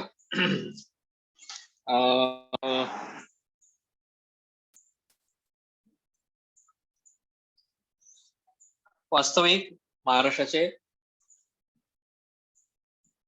डिव्हिजन झाले त्यावेळेस. बॉम्बे, महाराष्ट्र नाही, बॉम्बेची. ठीक आहे, तर तुम्हाला जाऊ ते प्रशासकीय विभाग म्हणून काही प्रकार असतो ते काही सांगण्याची फारशी गरज नाहीये. ठीक आहे, त्यांचा कोण प्रमुख असतो, काय असतो, सगळं ते सांगण्याची काही गरज नाहीये. ठीक आहे, म्हणजे काही जे प्रशासकीय विभाग होते त्यांचा जो हेड होता तो कलेक्टर असायचा. ठीक आहे, ते काही तुम्ही लक्षात ठेवायची काही इच्छा गरज नाहीये. ठीक आहे, आणि त्याच्यात मग हा जो साताऱ्याचा भाग होता तो इनडायरेक्टली पाहायला गेलं तर बॉम्बे प्रोव्हिन्सच्या अंडर होता, पण हे पण होती ना, साताऱ्याची जी गादी होती. ठीक आहे, त्यामुळे कोण असायचं, एक पॉलिटिकल एजंट किंवा रेसिडेंट त्या ठिकाणी नेमलेला असायचा. हे एक आपल्याला आयडिया आहे. इतर ठिकाणी कोण असायचा, विभागांचा हेड असायचा, कलेक्टर वगैरे असायचा. ठीक आहे, जाऊ चला. मग आता हे जिल्हा प्रशासन आलेलं. ठीक आहे, डिस्ट्रिक्ट आज, नंतर तालुका, तहसील. ठीक आहे, आणि नंतर मग त्याच्या खाली डायरेक्टली गाव, विलेज. ठीक आहे, म्हणजे काही ऍडमिनिस्ट्रेशन चाललं जसं आपलं आजचं आहे त्याच्यातलं बऱ्यापैकी त्यावेळेस पण तसंच होतं. तालुक्याचं होतं तेही तसंच होतं. ठीक आहे, खूप काही वेगळं नव्हतं. ठीक आहे, फक्त एक गोष्ट होती की डिस्ट्रिक्टचा जो हेड असेल तो पण एक जिल्हाधिकारी असायचा. तो कंपल्सरी कोण असायचा, हा ब्रिटिश व्यक्ती असायचा. ठीक आहे, अधिकारी हा ब्रिटिश असायचा. ठीक आहे, मग ते तालुक्याला म्हणा किंवा खाली म्हणा उपजिल्हाधिकारी म्हणा, हा हे पद जसं आज आपण बघतो सेंट्रल आणि स्टेटच्या सर्व्हिसेस मध्ये. ठीक आहे, त्याच टाईपचं होतं. ठीक आहे, ओके.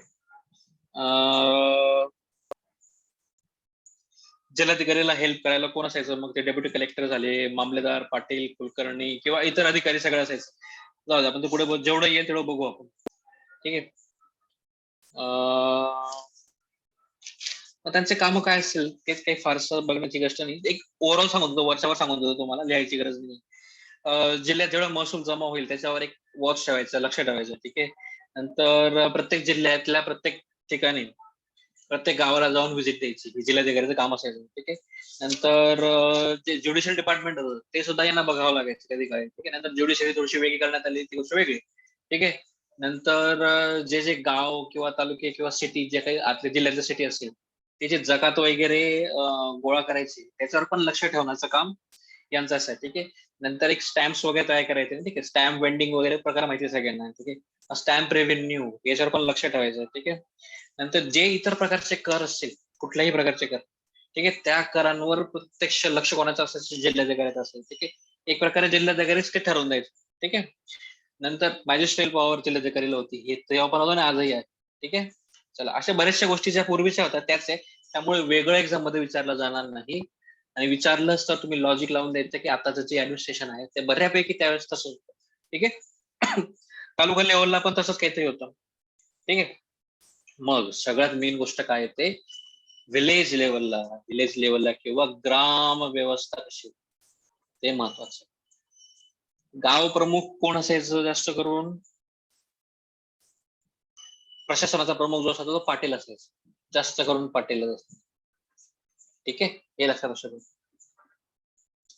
एक मिनिट. पाटील त्यांना हेल्प करायला कोण असायचं? कुलकर्णी, चौगुले आणि महार.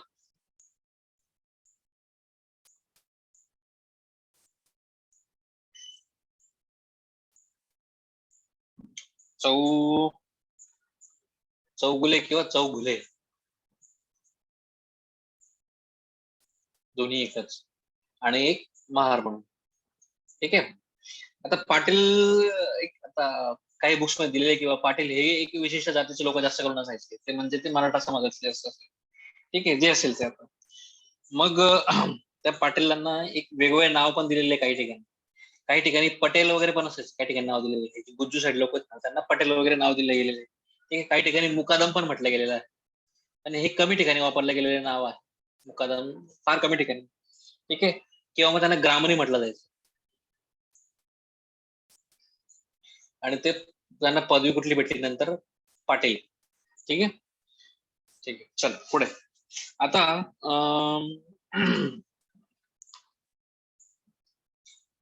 हे चौगुले जे होते, हे पाटील जे गाव प्रमुख जे होते त्यांना असिस्ट करायचे, ते असिस्टंट होते.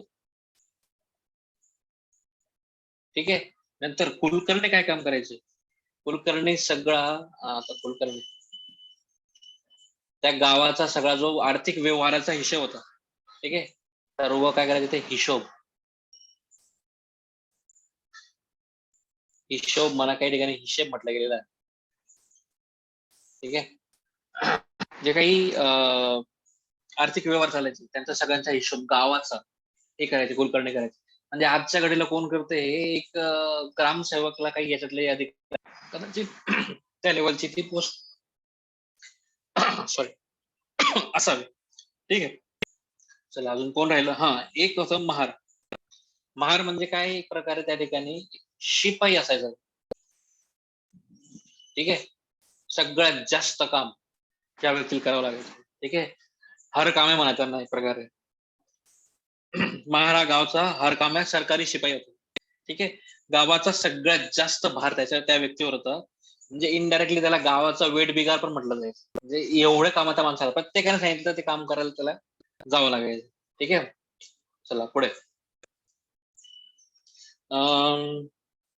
आता बघा यांचे काम काय होते, त्यात ग्रामीण जो होता, पाटील जो होता, त्याचं काय काम होतं ते तुम्हाला सांगून देतो. एक महसूल गोळा करणं. ठीक आहे. 2 नंबर, गावात तंटे वगैरे व्हायचे, ठीक आहे, काही भांडणं वगैरे असायचे, ते तंटे गावातल्या गावात मिटवणे हा एक प्रकार होता. ठीक आहे. पुढची गोष्ट, गावाचं प्रोटेक्शन करायचं. ठीक आहे.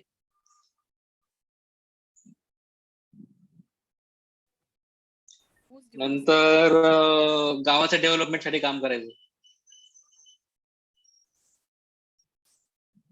म्हणजे सरपंचाचे जे कामं होते ना त्याच्यातले काही कामं याच्यात आहेत. ठीक आहे, महसूल गोळा करायचं काम सरपंचाचं नसतं ऑफकोर्स. ठीक आहे. नंतर समजा दुष्काळ पडला एखाद्या एरियामध्ये, तर गव्हर्नमेंटकडे जाऊन हे सांगायला की बाबा आमच्या एरियात दुष्काळ पडलेला आहे, तर आमचे जे शेतकरी आहेत त्यांच्यावरचा जो काही टॅक्स आहे तो प्लीज तुम्ही करा, कमी करा. असं हे सगळं सांगणारा मॅसेंजर कोण असायचा? तो गावातला तो पाटील असायचा. ठीक आहे. अशा बऱ्याचशा गोष्टी त्यावेळेस होत्या. ठीक आहे. चला, ही झाली ऍडमिनिस्ट्रेशनची जनरल ओव्हर एक वरवरची माहिती तुम्हाला दिली. अगदी डिटेल द्यायची गरज नाही. पुढे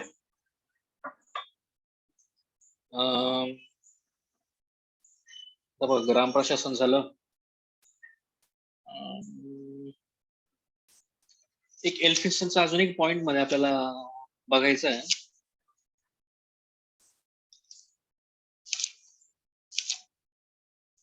जस्ट मिनिट.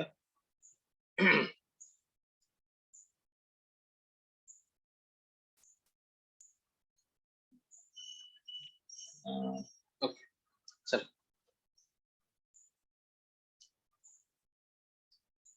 बघा, कायदे कसे होते. तुम्हाला न्याय व्यवस्था डेव्हलप करायची, ज्युडिशियल सिस्टीम डेव्हलप करायची, पण तुमच्याकडे कायदेच नाही, लॉज तयार नाही, तर तुम्ही ज्युडिशियरी कसं काय तुम्ही व्यवस्था चालवाल? ठीक आहे, न्याय व्यवस्था.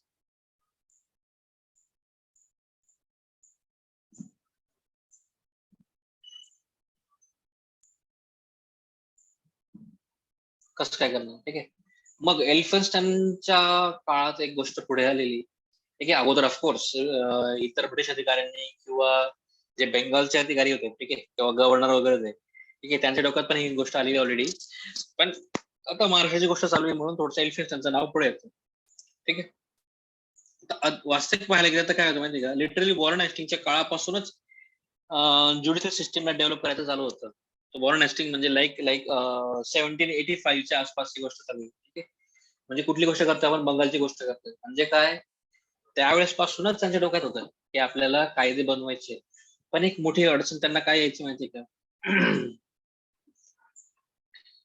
की कायदे बनवायचे कसे? कारण की पूर्वीची न्याय व्यवस्था जी होती, ठीक आहे, त्याला न्याय व्यवस्थाच म्हणू आपण एक प्रकारे. प्रॉब्लेम सॉल्व्ह करायची व्यवस्था म्हणजे न्याय व्यवस्था. ती कशी होती? तुम्ही कुठल्या जातीचे आहात, ठीक आहे, तुम्ही कुठल्या धर्माचे आहात, त्यानुसार तुमची ती न्याय व्यवस्था किंवा तुमचा जे काही निवाडा असेल तो व्हायचा. ठीक आहे. त्यामुळे सरसकट सगळ्यांना एक कायदा लागू होतो का? नाही. दुसरी गोष्ट अशी पण होती की एखादा एरिया जरी बदलला तरी शिक्षा बदलायची, शिक्षा बदल व्हायची. म्हणजे काय झालं, युनिफॉर्मिटी होती का? एक समजा एखाद्या माणसाने 10 रुपयाची चोरी केली, ठीक आहे, आजच्या घडीला 10 रुपयाची चोरी केली, आणि मला मुंबईत वेगळी शिक्षा आहे, माझ्या गावात वेगळी शिक्षा आहे, दिल्लीला गेली ती वेगळी शिक्षा आहे, मग त्याला काय अर्थ आहे? ठीक आहे. सगळ्या ठिकाणी सेम शिक्षा राहावी यासाठी काय केलं गव्हर्नमेंटने? कायदे केलेले आहेत ना आता. ठीक आहे, तुम्ही चोरी केली, तुम्ही ह्यापर्यंत चोरी केली, तुम्हाला ही शिक्षा. युनिव्हर्सल लॉ झाला एक प्रकारे तो इंडियासाठी, सेंट्रलाइज लॉ झालेला. तसंच त्यांना लॉ करायची गरज भासली. ठीक आहे.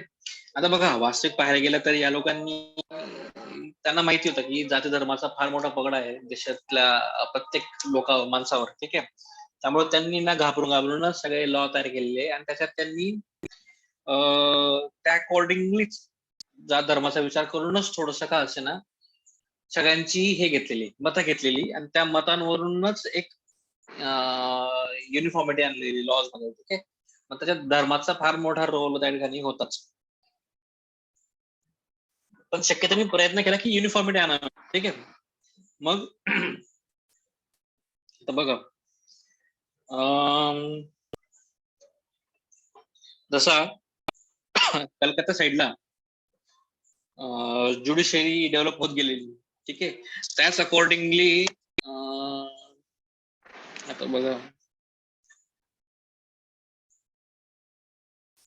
मुंबईमध्ये पण मला बघा, ऍक्च्युली सांगायचं कारण असं आहे वेगवेगळं.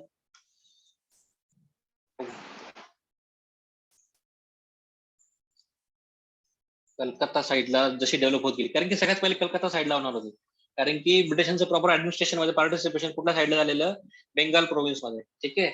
मग आता आपण बॉम्बे प्रोव्हिन्सचा भाग बघू. बॉम्बे प्रोव्हिन्स मध्ये पण त्यांनी हळूहळू अशी न्याय व्यवस्था डेव्हलप करायचा त्यांनी प्रयत्न केला, कायदे आणण्याचा प्रयत्न केलाय त्यांनी. ठीक आहे. मग हळूहळू पुढे येत झालं, पुढे जायला लागलं. ठीक आहे. साधारण 1820 ला एल्फिन्स्टनने काय केलेलं, एल्फिन्स्टनने एक कमिटी नेमलेली, आणि त्या कमिटीने काय केलेलं, मग बरेचसे जे धार्मिक लोक होते, धार्मिक म्हणजे धर्म रिलेटेड लोक, म्हणजे कोण, एखादे पंडित, शास्त्री, किंवा मग एखादा जात प्रमुख. ठीक आहे.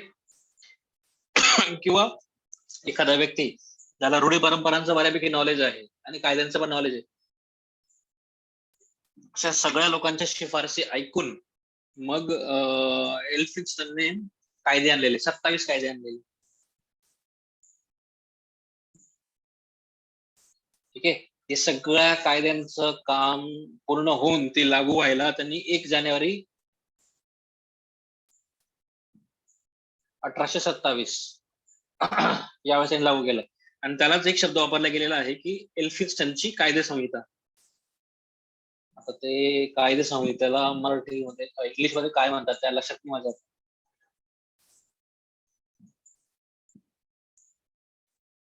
सर हे सगळं ऍडमिनिस्ट्रेशन ऑफ बॉम्बे प्रोव्हिन्स मधलं आहे ना?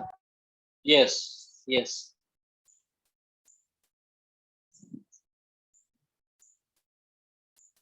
असं त्याला म्हटलं गेलेलं आहे. त्या एल्फिन्स्टनच्या कायदे संहितेमध्ये 27 कायदे आहेत, म्हणजे लॉज तयार केले गेले.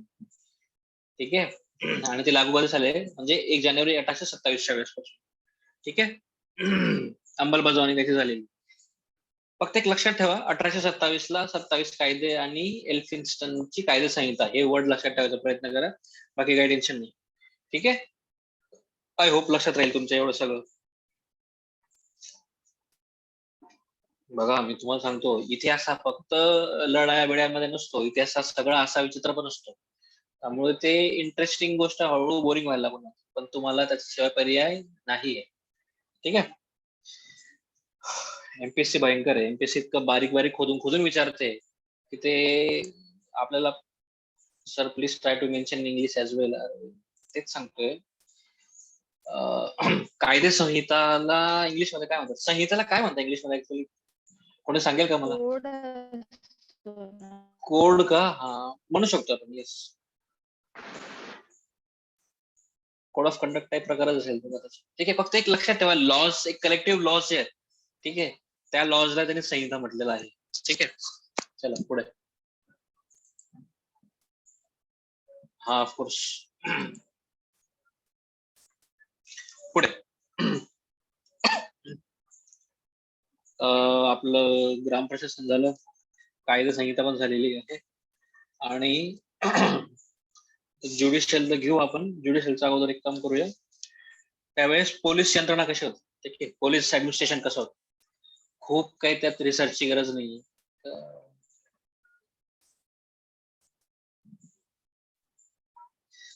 बघा, पेशवाई संपली. पेशवाई संपल्यानंतर पेशव्यांच्या काळात काही ना काही सिस्टीम असेल पोलिसिंग, त्याला नाव वेगळं असेल, पण सिस्टीम होती पोलिसिंगची. ठीक आहे.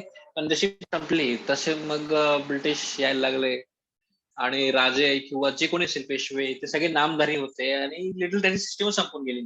ठीक आहे. त्यामुळे काय झालेलं, प्रत्येक जे म्हणून आपण एक छोटे मोठे दंगे होणे, चोरी चपाटी होणे, ठीक आहे, दरोडे टाकणे, हे प्रकार सर्रास सुरू गेले. ठीक आहे. त्यामुळे हे जे लुटारे होते, ठग लोक होते, ते काही ठिकाणी पेंढारी पण आहे. ठीक आहे. पेंढारीचं पण काही पुढे टेन्शन येऊ शकतं. ठीक आहे. या ठग लोकांना, दरोडेखोरांना, चोरांना एकदम, त्याला म्हणून आपण एक रान मोकळं होऊन गेलं. त्यांना सगळं ओपन थिएटर होऊन गेलं. सगळे त्यांना पाहिजे ते करू शकत होते. ठीक आहे. त्यांच्यावर कोणी वचक ठेवणार नव्हतं. ठीक आहे. मग ह्या वेळेस ऍडमिनिस्ट्रेशन मध्ये बदल करणं गरजेचं होतं. ठीक आहे. आणि एक सक्षम पोलीस सिस्टीम, पोलीस ऍडमिनिस्ट्रेशन आणणं गरजेचं होतं. ठीक आहे. एक पॉवरफुल सिस्टीम आणणं गरजेचं होतं. ठीक आहे. चला, कारण की त्या ऑफकोर्स त्या गोष्टीमुळे काय होत होतं, लोक डिस्टर्ब होत होते. ठीक आहे. लोक डिस्टर्ब झाले, मग लोकांना एक असं वाटत की बाबा आपल्याच्यात सिस्टीम आहे की नाही असं. ठीक आहे. आपलं संरक्षण करणार कोणी आहे की नाही. त्यामुळे एक पॉवरफुल ऍडमिनिस्ट्रेशन, पोलीस ऍडमिनिस्ट्रेशन आणणं गरजेचं होतं. ठीक आहे. आता त्याच्यात एल्फिन्स्टनचा पण बऱ्यापैकी रोल आहे पोलीस ऍडमिनिस्ट्रेशन महाराष्ट्रामध्ये डेव्हलप करण्यामध्ये. ठीक आहे. चला, त्यांनी एक छोटं मोठं पोलीस दलाची एक पोलीस दल किंवा पोलीस फोर्स, ठीक आहे, त्याची काहीतरी निर्मिती केलेली आहे या ठिकाणी. ठीक आहे. चला, सुरुवातीला काय होतं, ते जे जिल्हाधिकारी वगैरे नेमलेले, या जिल्हाधिकाऱ्यांनाच पोलिसांचं काम दिलं गेलं होतं एक प्रकारे, की बाबा तुम्हीच पोलीसचे म्हणजे जिल्ह्याचे अध्यक्ष राहा, हेड राहा, आणि तुम्हीच ते पोलिसांचं काम पण बघा. ठीक आहे.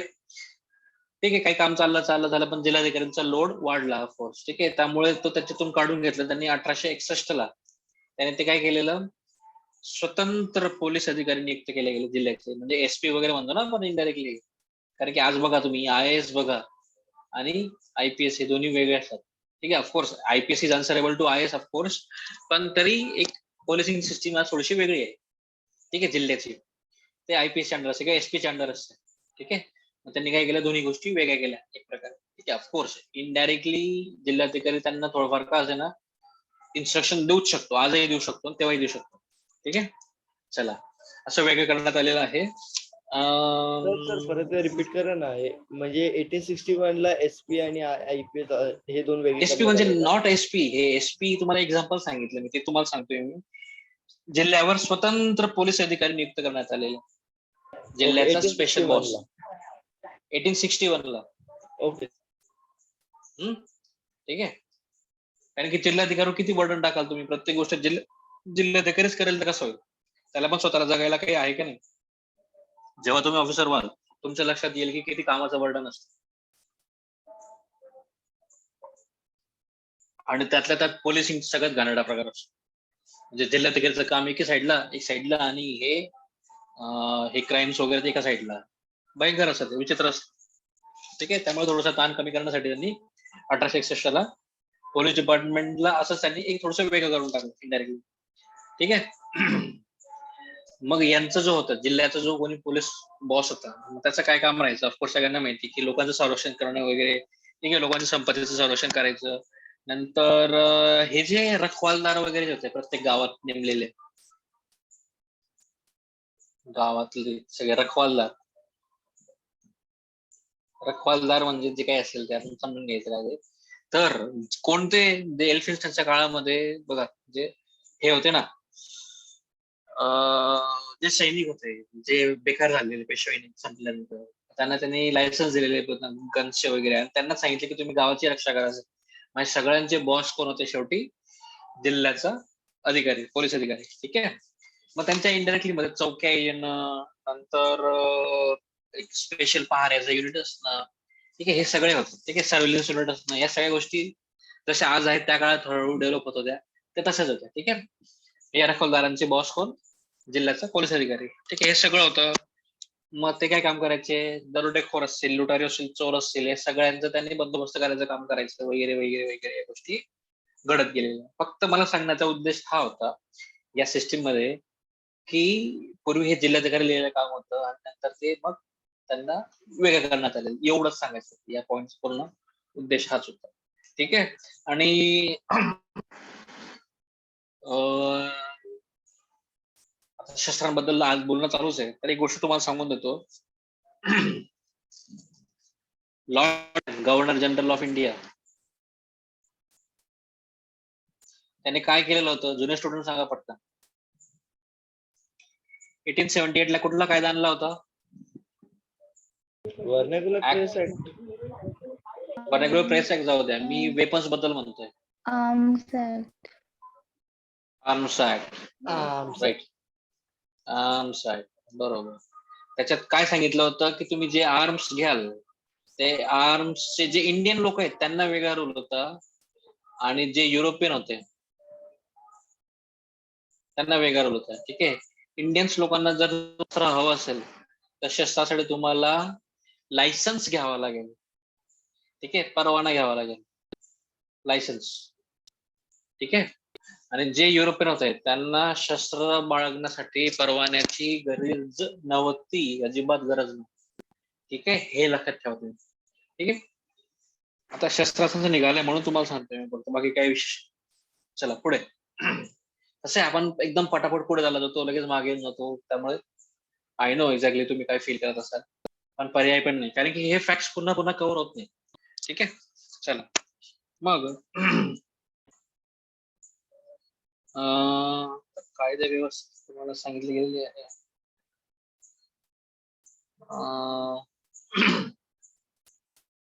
आयपीसी सीआरपीसी कधी आलं होतं माहिती का तुम्हाला? 1860 61. 61 62 सांगा पटकन मला. बघा ऍक्च्युली केम इन फोर्स म्हणतात त्याला, अल्टिमेटली फायनली ते 62 मध्ये. बरं चला ठीक आहे, तुमचं काय म्हणणं आहे? अच्छा, आयपीसी इंडियन पेनल कोड.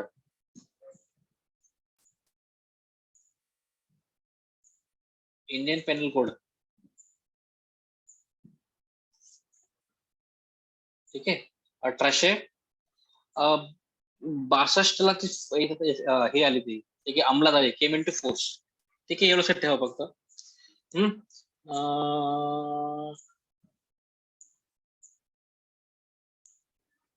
जाऊ द्या, ठीक ठीक. बरेचसे पॉईंट तुम्हाला स्किप करावे लागतील, कारण की मागे भरपूर नोट्स मध्ये भरपूर लिहिलेलं आहे, पुस्तकामध्ये भरपूर लिहिलेलं आहे, पण तुम्हाला सगळं सांगणं योग्य नाही. ठीक आहे, चला पुढे. हा, ज्युडिशियल सिस्टीम आपण अजून पोहोचलो नाही ना, आपण कायदेच बनवतोय सगळे. ठीक आहे.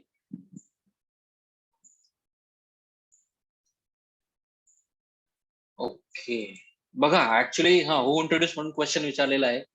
एक लक्षात ठेवा, वास्तविक पाहायला गेलं तर सगळ्या देशांमध्ये, सॉरी पूर्ण देशामध्ये एक स्वतंत्र कायदे व्यवस्था तयार व्हावी यासाठी 1834 लाच मॅकॉले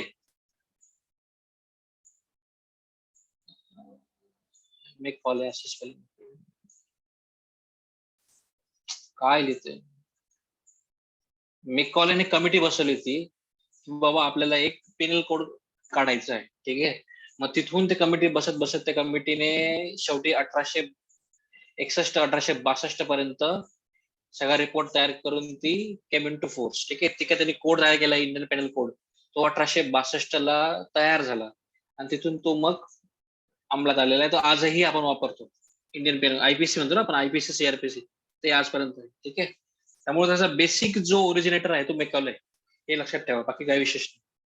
ठीक, चला बरं झालं तुम्ही क्वेश्चन विचारून घेतला, कारण की तुम्हाला तो पॉईंट सांगायचा राहिला होता. पुढे, ज्युडिशियल सिस्टीम कशी.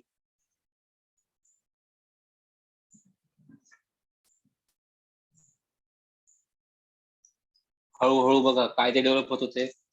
एल्फिस्टनचा पण एक कोड ऑफ कंडक्ट तयार झालेला होता. ठीक आहे, मग तुम्हाला ऑलरेडी सांगितलं मी, जो गुन्हेगार आहे तो कोणत्या जातीचा आहे, तो कोणत्या धर्माचा आहे, तो कुठल्या एरियातला आहे, यांची बॅकग्राऊंड काय आहे, त्यानुसार सरसकट त्याच्यावर शिक्षा असायची. ठीक आहे, आता फॉर एक्झाम्पल तुम्हाला सांगतो, काही जाती ज्या आहेत महाराष्ट्रामध्ये स्वातंत्र्य मिळण्याच्या अगोदरपर्यंत 1947 पर्यंत, आता एक जमात होती, पारधी जमात होती महाराष्ट्रामध्ये. सरसकट त्यांच्यावर आरोप असायचे की बाबा हे सगळं तुम्ही चोऱ्या करतात, तुम्हीच लुटारू वगैरे, असं जसं पेंडारीन ठगीचा इशू होता तसं. ठीक आहे, लिटरली कायदा करून घ्यावा लागला नंतर की बाबा यांना याच्यातून सुटका मिळावी या गोष्टीतून. ठीक आहे, तर तुमच्या लक्षात काहीच्या लक्षात आलं असेल की ते पारधी वगैरे लोकांना कसा प्रॉब्लेम व्हायचा, काही ना माहिती असेल, काही नसेल माहिती, डोंट वरी, काही रिसर्च करू नका, जस्ट एक सांगते की डायरेक्ट सरसकट त्यांच्यावर ना असं ब्लेम केला जायचा की बाबा तुम्हीच असाल, इथपर्यंत वाईट अवस्था. ठीक आहे, म्हणजे तुमची जातच तशी असं म्हटलं, असं जातवरून कोणी माणूस काही बनू शकत, म्हणजे लाईक ठरू शकत नाही, गुन्हेगार ठरू शकत नाही. पण ते काळ होता, त्या काळात असे सरसकट त्यांच्या विरुद्ध ते आरोप व्हायचे, जे काही असेल. ठीक आहे, भयंकर काळ होता तो, म्हणजे आपण फार लकी आहे की आपण लिबरल लाईफ आहे. ठीक आहे, all credit goes to democracy. हा बोला, काय म्हणताय? Which caste you have mentioned here? तुमचा ऍक्च्युली मीरा मॅडम, तुमचा आवाज येत नाहीये. I can't here you. तुम्ही हे टाकू शकता, मेसेज करू शकता. चला पुढे. आपल्याला ज्युडिशियल सिस्टीम आहे ना संपवायची आज, काही करू काय त्यापासून ना आपण डायरेक्टली मेन पॉइंट्स सुरू करून देऊ. चला. तर त्यामुळे एक सरसकट आपल्याला एक मेथड आणणं गरजेची होती आणि ती त्यांनी आणलेली. Which caste you have were blame for. तर एक जनरल टॉपिक सांगितलं तुम्हाला मी ऍक्च्युली. पारधी, फासे पारधी हे महाराष्ट्रातले काही एक जमात आहे. ठीक आहे. फासे पारधी वगैरे अशी लिटरली ते त्यांच्यावर ब्लेम केला जायचा. हे फक्त एका जातीचं नाव सांगितलं मी, अशा बऱ्याच जाती होत्या त्यांना सरसकट ब्लेम केला जायचं, जे फोर्स चुकीचं होतं. ठीक आहे. आपल्या सगळ्यांना कळत आहे ना की जातीवरून कोणी काही म्हणू शकत नाही किंवा तुम्ही हे आहात तुम्ही तेच आहात असं. ठीक आहे. जाती धर्मावरून कोणीच सरसकट तुम्ही कुठलीच गोष्ट जनरलाइज करू शकत नाही. ठीक आहे. कारण की तुम्ही जनरलाइज करत असाल तर तो तुमचा मेंटल प्रॉब्लेम आहे. ठीक आहे. चलो back to our main topic, judicial system. चला. महाराष्ट्रामध्ये ज्युडिशियल सिस्टीम आणण्याचं चांगलं काम एल्फिन्स्टनने केलेलं आहे. ठीक आहे. प्रत्येक चला एल्फिन्स्टनने काय केलेलं, सुरुवातीला एल्फिन्स्टनने काय केलेलं माहितीये का, प्रत्येक जिल्ह्यामध्ये एक छोटस न्यायालय स्थापन करायचा प्रयत्न केलेला आहे. Every district.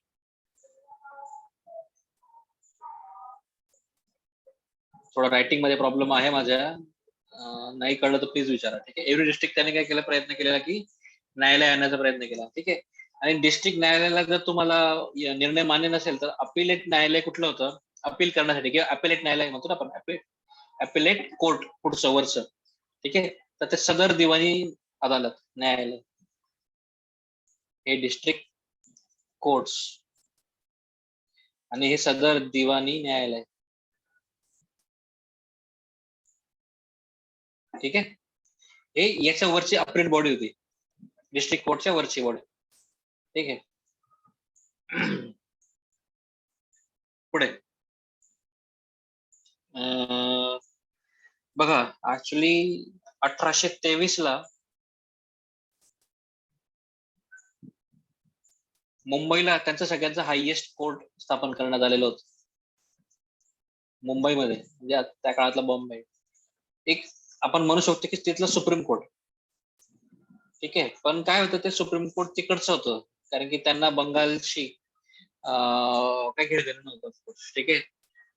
मी काय म्हणतोय बंगाल, कारण की बंगाल हे सेंटर होतं त्यावेळेस ब्रिटिशांच्या ऍडमिनिस्ट्रेशनचं. ठीक आहे. पण त्यांचं मुंबईचं स्वतःचं सुप्रीम कोर्ट वेगळं त्यावेळेस होतं. नंतर जेव्हा सगळं सेंट्रलाइज होऊन गेलेलं त्यावेळेस कलकत्त्याला सुप्रीम कोर्ट तयार झालेलं आणि मुंबई, मद्रास या ठिकाणी इव्हन कलकत्त्याला पण ते हायकोर्ट एस्टॅब्लिश झालेले. त्यावेळेस हे सुप्रीम कोर्ट बंद करण्यात आलेले. ठीक आहे. 1861 ला बॉम्बे, कलकत्ता आणि मद्रास या ठिकाणी हायकोर्ट आलेले. जे हायकोर्ट, बॉम्बे हायकोर्ट आज बघतोय आपण, त्याची स्थापना कधी झालेली, 1861 ला झालेली. ठीक आहे. कलकत्ताचं हायकोर्ट असेल एरियातलं, बंगाल प्रांतातलं, ते त्यावेळेस आलेलं. मद्रास प्रांतातलं चेन्नईला किंवा मद्रासला आलेलं. ठीक आहे. त्यावेळेस ऑफकोर्स इनडायरेक्टली त्यांनी काय केलेलं, मग हे तिकडचं जे सुप्रीम कोर्ट त्यांचं मुंबईचं होतं त्यालाच त्यांनी काय केलेलं, बाद करून टाकलं. ठीक आहे.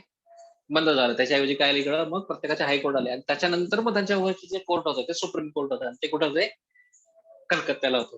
ठीक आहे. चला. त्या अकॉर्डिंगली आता एक काम करू आपण, तुम्हाला प्रत्यक्षात डेट देतो मी. 1861 कायद्यानुसार आलेले आहेत, ऍक्ट नुसार आलेले आहे.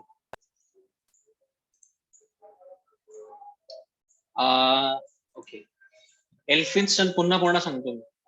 एल्फिन्स्टन 1827 मध्ये रिटायर झालेला किंवा चालला गेलेला, तर त्याने काहीच काम केलेलं नाही. ठीक आहे. 1823 ला आपण सुप्रीम आणलं मुंबईमध्ये, येस एल्फिन्स्टनच्या थ्रू आलेलं.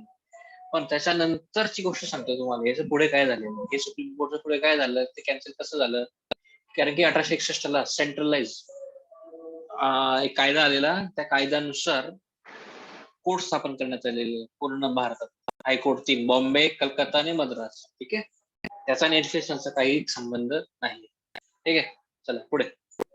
हे झालं. त्यानंतर तुम्हाला तारीख सांगतो मी. बॉम्बे हायकोर्ट स्थापन व्हायची तारीख सांगतो. हे बॉम्बे हायकोर्ट आहे, त्याची एस्टॅब्लिशमेंटची तारीख सांगतो. 14 ऑगस्ट 1862.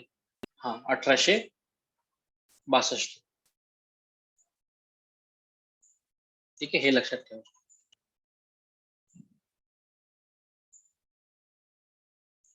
कायदा 61 ला बनलाय.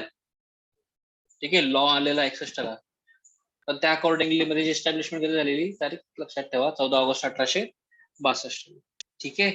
आय थिंक एवढं तुमच्या लक्षात येत असेल. एक इंटरेस्टिंग गोष्ट अशी पण आहे याच्यात की बाबा जरी सगळ्यांना समान कायद्याच्या नुसार हा सिस्टीम तयार होत होती, पण सगळ्यांना माहिती आहे की तुम्ही युरोपियन आहात की इंडियन आहात यानुसारच तुम्हाला हे केलं जायचं, न्याय दिला जायचा. ठीक आहे. तुमच्यावर जे खटले चालवले जायचे. लिटरली अशी गोष्ट होती की युरोपियन लोकांचे खटले इंडियन माणूस असेल समजा, इंडियन जज चालू शकायचं नाही. ठीक आहे. मध्यंतरी ते एल्बर्ट बिल वगैरे प्रकार आलेला 1883 ला एल्बर्ट बिल आलेलं. एल्बर्ट बिल आय थिंक याच्या काळात होतं, ते रिपनच्या काळात होतं. ठीक आहे. लॉर्ड रिपनच्या काळात होतं. एल्बर्ट बिल आलेलं. त्या एल्बर्ट बिल मध्ये काय सांगितलं होतं की ही जी मेथड आहे की बाबा युरोपियन लोकांसाठी युरोपियन जज पाहिजे. ठीक आहे. इंडियन जज चालणार नाही. भले इंडियन लोकांच्या विरुद्ध जे इंडियन खटले जे असेल, इंडियन लोकांचे खटले असेल, तर युरोपियन जज पण चालू शकतो आणि इंडियन जज पण चालू शकतो. पण युरोपियन लोकांवरचे खटले इंडियन जज चालू शकत नाही, असं होतं पूर्वी सिस्टीम. ठीक आहे. पण एल्बर्टची स्पेलिंग अशी नाही, IL आहे, सॉरी, इल्बर्ट आहे. ठीक आहे. पण एल्बर्ट व्यक्ती जो होता त्याने ते बिल तयार केलं रिपनच्या काळामध्ये. रिपनच होता तर रिपनच्या काळात बिल काढलं की असं काही नाही, सगळं स्क्रॅप करायला सांगितलं आणि सांगितलं की बाबा युरोपियन लोक जरी असेल त्यांच्या अगेन्स्ट इंडियन जज चालू शकतो, काही इश्यू नाही असं.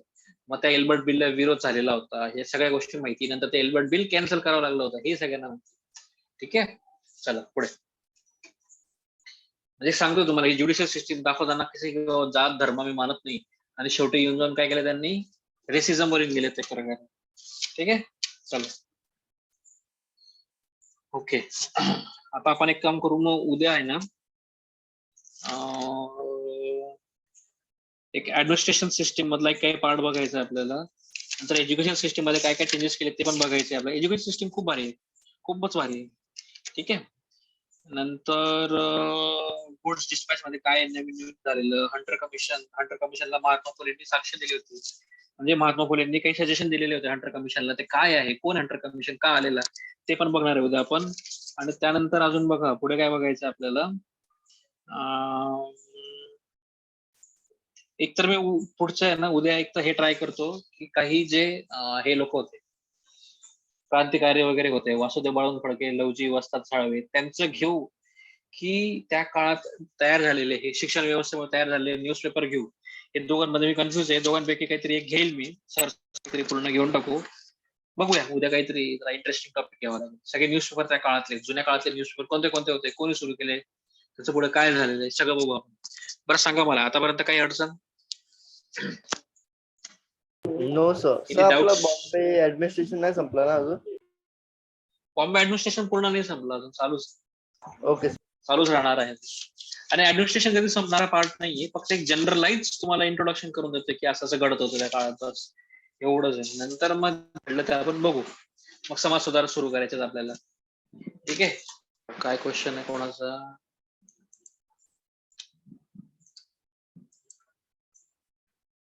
ओके.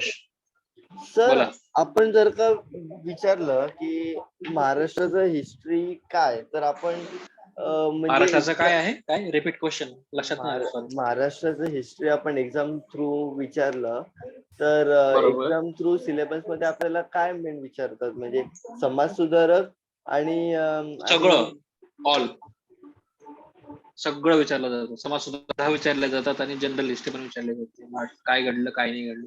समाज ठीक सुधारकांनी आहे.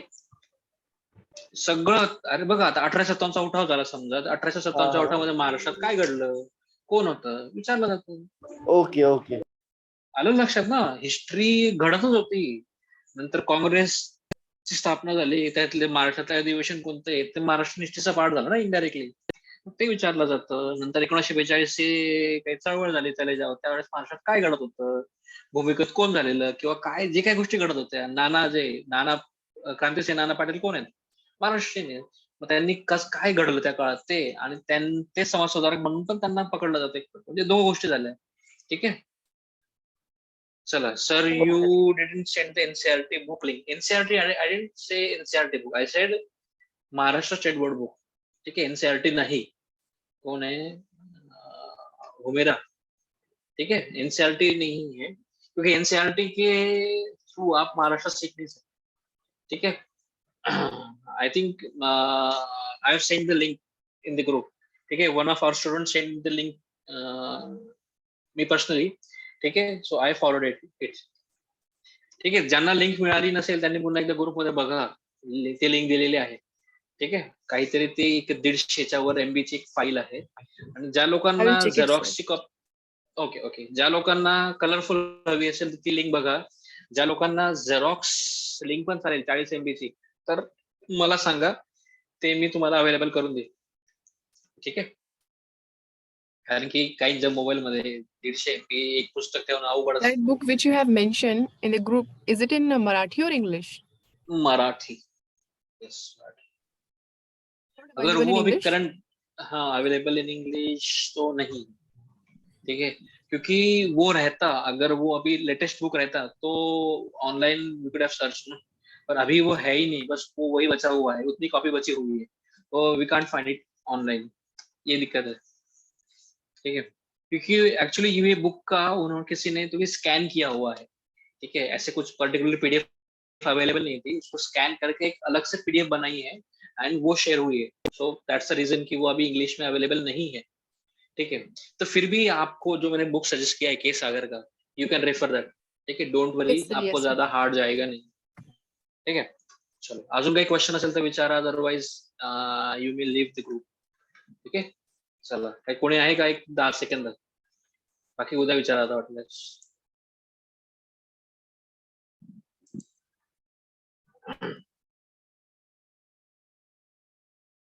चला, कोणीच काहीच No, नाही. thank you, all right sir. Then. Okay, Thank you, thank you sir. So much. Yeah, good night all. Bye bye bye.